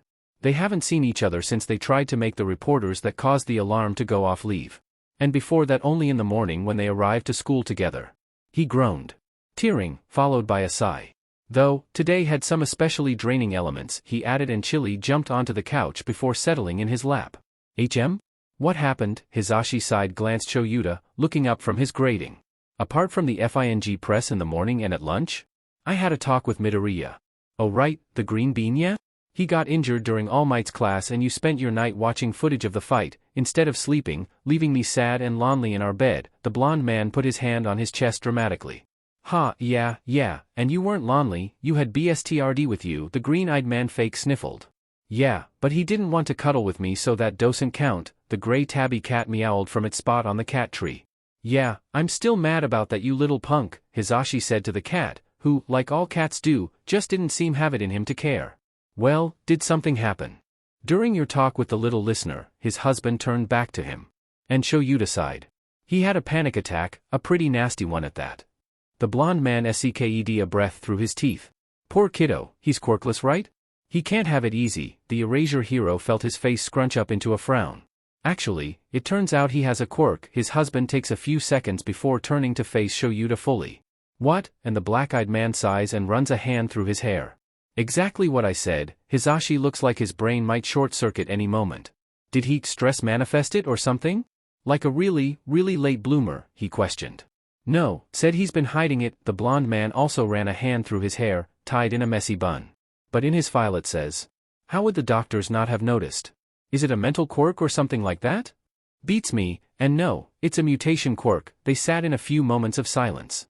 What kind of a mutation? The voice hero asked, and Shoyuta hesitated before answering. Some kind of an insect. Probably moth or maybe some kind of a butterfly, but hard to say for now. He saw his husband's expression change the moment the words left his mouth. Shoyuta could swear that the other man paled a little. And weird silence stretched on as his husband stared at him, that please be joking right now look, clear as day in his eyes. He knew how bad Hisashi's entomophobia was firsthand, and he also knew that's why his husband knew that Shoyuta wouldn't joke about something like this. Shoyuta gently put his hand to his partner's cheek, frowning to himself a little. The blonde man sighed and closed his eyes, leaning into the soft touch. Hisashi ran a hand over his face. How evident is the mutation? And Shoyuta took his husband's hand into his. From what I know and saw, he has only wings and antennae. But I don't know much. Hisashi nodded. He seems like a good kid. I don't want him to think I resent him or something. I'll try to see past it, but I don't know how that will go. I won't stop teaching English in your class just because I might freak out when I see him or... I don't know. Shoyuta rubbed his thumb over Hisashi's knuckles when the man squeezed his hand. I'm not liking what I know so far. The erasure hero frowned again. Chili butted her head against his arm. Hisashi met his gaze, letting him continue. When I asked him why he hid his quirk, he had a full-blown panic attack, not to mention that he's just a walking ball of nerves, jumpy, anxious. He has only one emergency contact, his mother, who just so happens to be unreachable. He's skinny, and small for his age, not to mention the eye bags under his eyes. He has a multitude of scars on his body, not to mention when I asked him to show me his wings, he had multiple fresh bruises. And he told me he just so happened to fall down the stairs this morning. He's been binding his wings to his body with bandages, even tighter than Kaio does. And the list goes on. He groaned. There's just so many alarm bells going off in my brain because of this kid. Hisashi rested his head on his husband's shoulder. You said you couldn't reach his mom? Shoyuta exhaled deeply. Yeah, well, you need those permit ion slips for USJ signed by their parents, right? Wait till Friday, and if nothing, you'll do a surprise home visit or call Suki. Shoyuta huffed a soft laugh. Yeah, we'll see Friday. Okay, sadly the chapter is over. And if you enjoyed the video, just leave a like and subscribe with post notification. So when the next chapter is ready, you will be notified. Okay, see you in the next video. Bye.